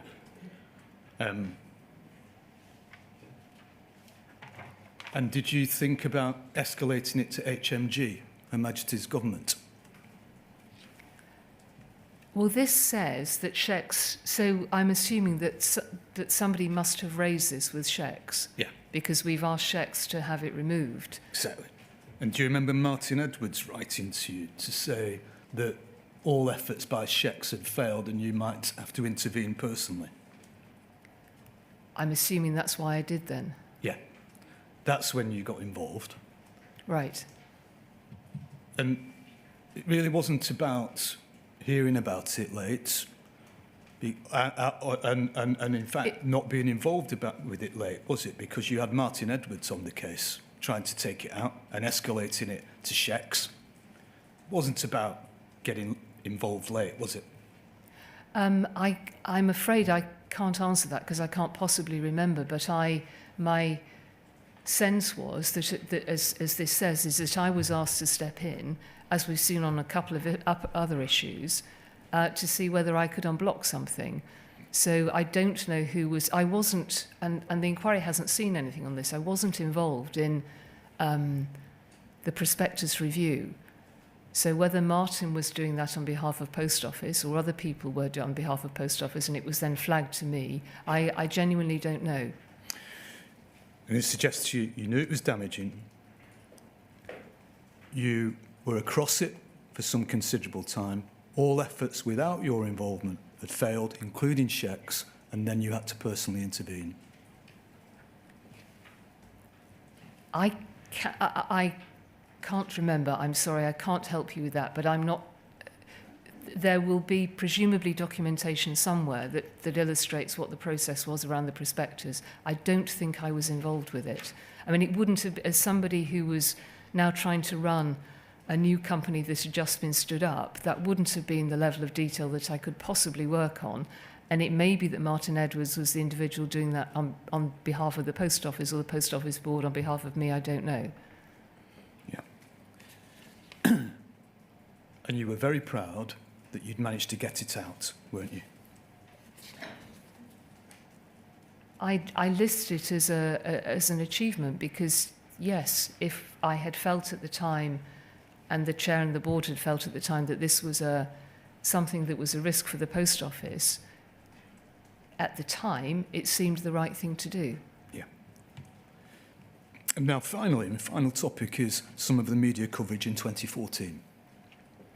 Now, in 2014, a degree of damaging publicity about concerns over the reliability of Horizon began to emerge, didn't it?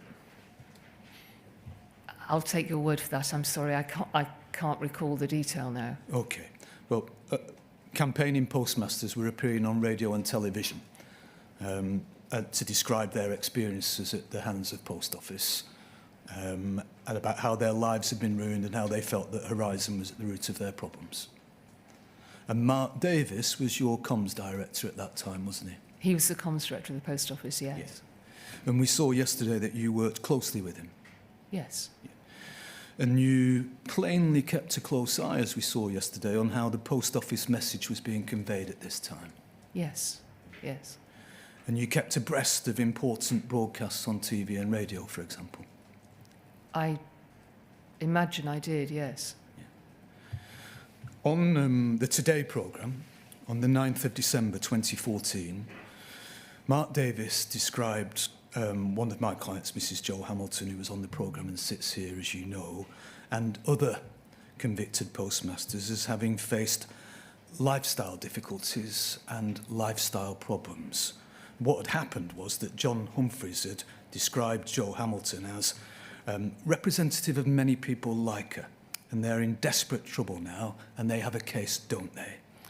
And Mark Davis said, I'm really sorry if people have faced lifestyle difficulties, lifestyle problems, as a result of their having been working in Post Office branches.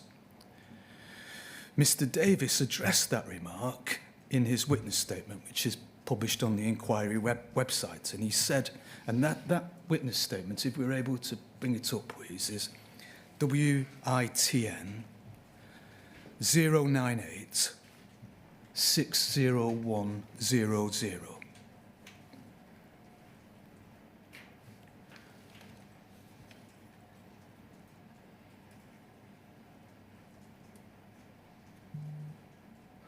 And could we please go to page 31, to paragraph 86?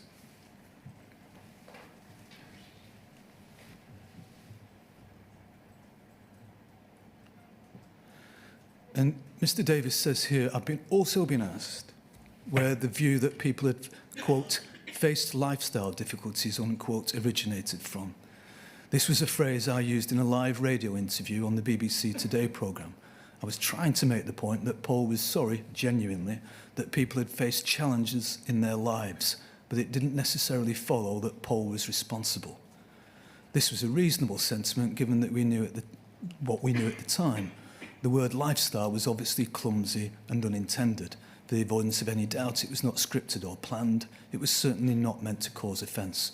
It was literally a slip of the tongue in a high-pressure media interview, and I'm very sorry for any offence caused. Do you remember Mr. Davis saying that on the Today I programme? do. I remember listening to it and thinking, oh, Mark, Yeah. that he didn't, as he said here, I don't think he ever intended that word to come out. I mean,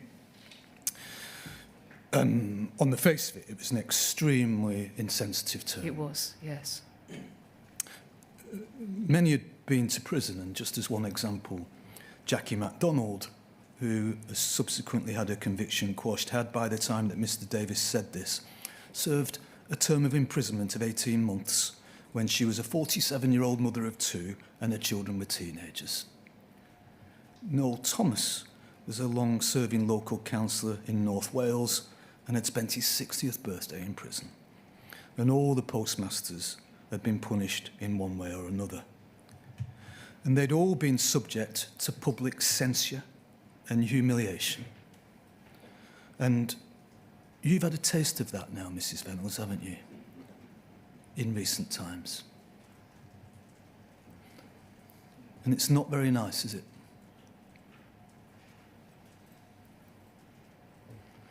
And if somebody were to say to you, Paula, you appear to have a bit of a lifestyle difficulty at the moment, might you consider that that could be viewed as slightly ironic or sarcastic? It was, as I said, I listened to the interview and it was just completely the wrong word. Yeah.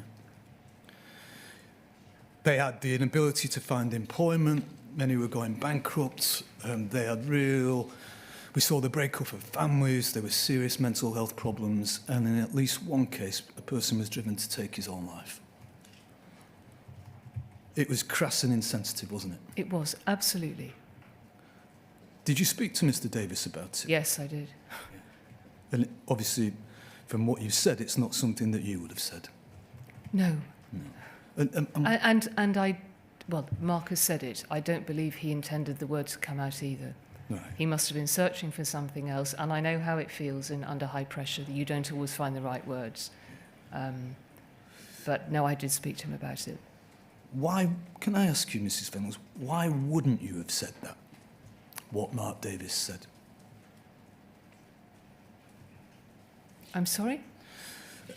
Just why, you wouldn't have said that, yeah? What Mark Davis said, you would never have said that. Mark Davis didn't intend to say it either. No, but you would never have used those words. But why, just please explain why it is that you would never say that. It may be obvious that it's too insensitive, it's awful, that should never be said.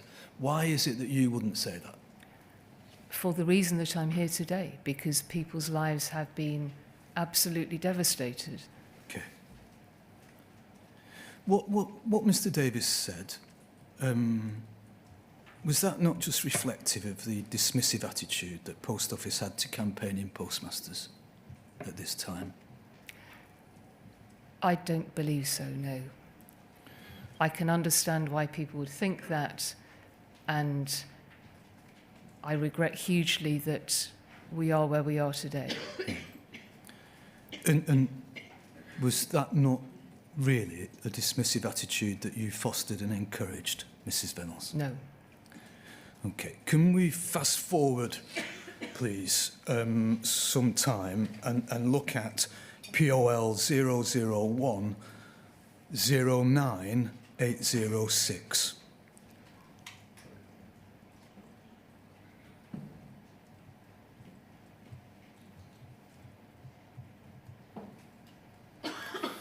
And in fact, some time is only 8 days. If we go down, please. So if that was the 9th of December 2014 that Mr Davis said what he said on the Today programme. This is December the 17th, so just some 8 days later. 8 days after you've said, Mark, you should never have said that. This is 9:45 in the evening, and it's an email from you, Mrs Reynolds, to Mark Davis, Belinda Crowe, Gavin Lambert and Patrick Bourke, CCing in the chair, Alice Perkins. And it reads, and I'll read all of it. I've just seen, well, hi all, I managed to catch the one show on iPlayer. Not denying the fact that it's unhelpful and inaccurate, especially the focus on Horizon, but see below, read thoughts on that.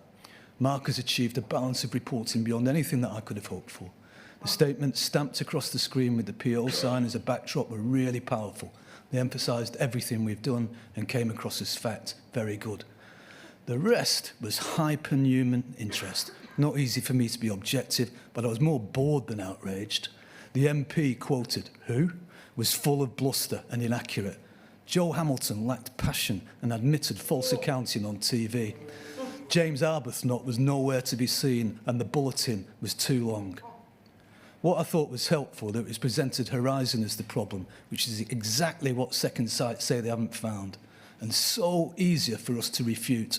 There was nothing about intimidation, poor coaching, and the message about not knowing how to use the system, in my eyes, made the sub-postmasters look inadequate. Lastly, belt and braces. I know, forgive me, can we find out how the sub-postmaster in Nelson Wales thinks we're about to go after him for 18k and why he thinks we haven't been in touch? That sounds like a live issue, not one in the scheme, question mark. I'm sure we haven't been in touch. My sincere thanks to all of you. I had an email tonight from Richard C. saying how much you'd helped, that we could have done nothing more, and he was sorry the debate had not gone better. Richard C., was that Richard Callard? It was, yes. He was a non-executive director of Post Office at the time, was he? Yes, that's right. Yeah. Why was he taking such an active interest in this? He was the non-executive director from Shex, and as we've seen, they were following the work that we were doing through the complaint and mediation scheme. Was Shex and Post Office, as it were, pulling in the same direction around this?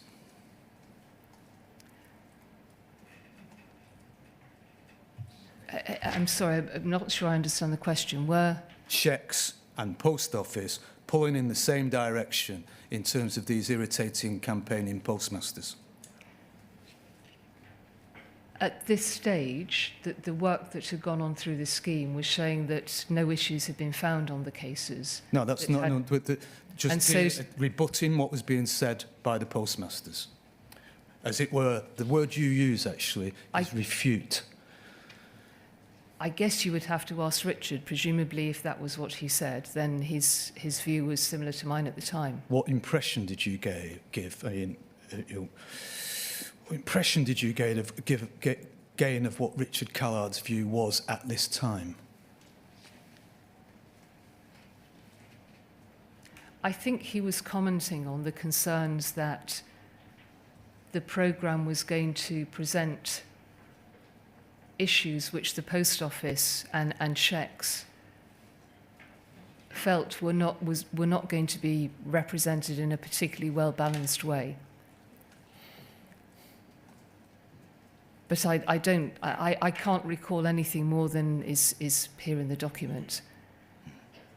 What I would like to say is that I'm very sorry. And of course, and we'll come to your apology now if we can. Thank you. If we could go to Mrs. Vennell's witness statement, please, which is WITN 010201000, and to page 481 and paragraph 1120. And I'm sorry to the document manager for reading out so much information. It's page 481 and it's paragraph 1120.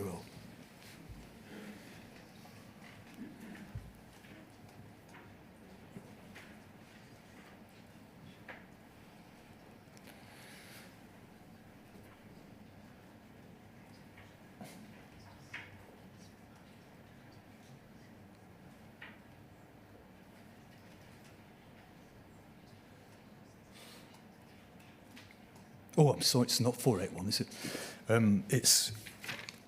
But it is 1120. There we go. One matter about which I've not been asked in the request, but which I want to address head on, is an email which I sent to senior colleagues on the 17th of December 2014 after the One Show documentary aired that evening.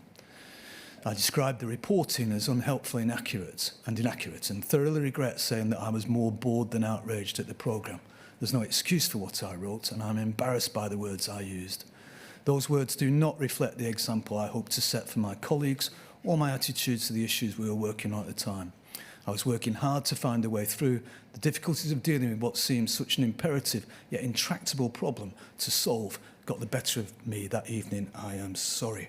So the remarks that you have expressed regret about explicitly, first is I was more bored than outraged. you regret that remark, Mrs Venables? I regret everything I said. Yeah. That Joe Hamilton lacked passion and omitted false accounting. And MP who? Bluster and so on. You regret that? I regret everything I wrote. Yeah.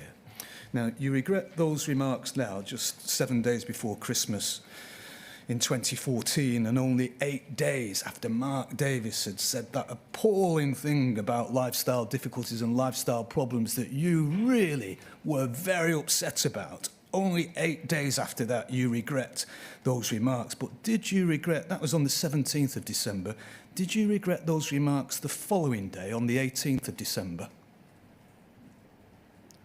Or is it, in fact, that they were triumphalist remarks and you regret them now because you're here? Oh, I completely agree. I completely agree. The pressure we were under at the time to try to manage the what we genuinely felt was an imbalance of media coverage and representation about what was happening in the Post Office. And I think under pressure, I and other colleagues, I do genuinely think Mark Davis's was a slip of a word. I have no excuse for what I wrote, other than, as I say, I was under pressure, and I think I was relieved that the programme hadn't been perhaps as bad or as hard-hitting as I'd expected it to be. And I'm just hugely sorry. It was a terrible thing to write. It was triumphalist, wasn't it? I was very relieved that it perhaps wasn't as bad as it could have been. And I'm sorry, there is simply no excuse, because it wouldn't matter, would it, how bad it had been, because we were wrong. And I apologised earlier on to Mrs Hamilton about not having known about your prosecution file and the details we had of that earlier. I didn't know that about the time of this, and I'm deeply sorry that I was so rude to you in that email. What you went on to say is that those words do not reflect the example I hope to set for my colleagues, nor my attitude to the issues we were working on at the time. What words didn't reflect the example you hope to set for your colleagues? I think that the tone of the whole email. What example did you wish to set for your colleagues? The example that I was not setting in that email. The example of the culture change programme that I had put in place, to which I've mentioned before, the values that had at the heart of it, and they simply weren't there on this. Was the example that you wished to set for your colleagues this? Don't say what you think in an email, only say what you'd be happy to have read out in a courtroom.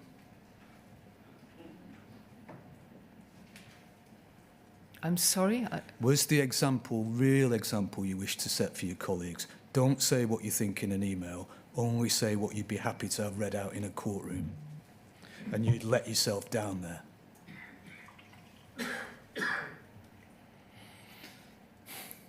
And is that, in reality, the approach you took to Tim McCormack? Remain calm at all times, give the appearance of politeness at all times, never give anybody the chance to say that you've been defensive or unreasonable. Is that your approach to Tim McCormack? No, this was... I made a mistake here. I generally try to approach things by the values that I wanted the organisation to follow, and this is a terrible example of where I didn't do that. Did the mask slip in this email, Mrs Venables? Did it? Did the mask slip? I made a mistake in this email. And is the reality that what you said here reflected the behind closed doors attitude to these postmasters? No. This is how you really felt about them. They were irritants, and it was important to refute what they were saying. No, and I know it has been chosen to be taken a different way, but my desire to share the details of the 8 cases which we talked about yesterday was completely genuine. My desire behind setting up the mediation scheme was completely genuine. This was a terrible mistake, which I'm deeply sorry for, when I was working under pressure, and I simply should not have done it. Is it not that the truth just came out this time? No, that's not the case. That's all I ask, thank you. Thank you. Thank you, Mr. Maloney.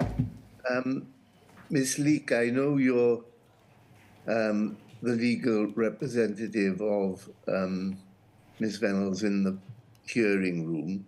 Are there any questions that you'd like to ask her? No, thank you, sir. Fine. Mr. Beer, are there any questions that you wish to put in the light of what's been said today? No, sir, nothing arising, thank you.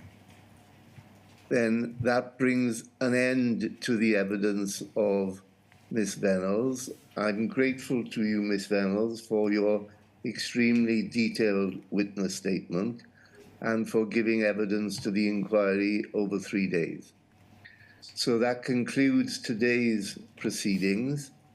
I think that everyone in the inquiry is now, I hope, going to have a reasonable period of rest over the next week, though I doubt whether that will prevent some people working quite hard. But if you can, have a good break. And I think we're due to resume on Monday. Is it the 2nd of June, 3rd of June? 3rd of June. 3rd of June at unusually 12 o'clock midday, when we're going to hear from Mr. Folt. Is that it? That's exactly right, sir. Right. Thank you all very much.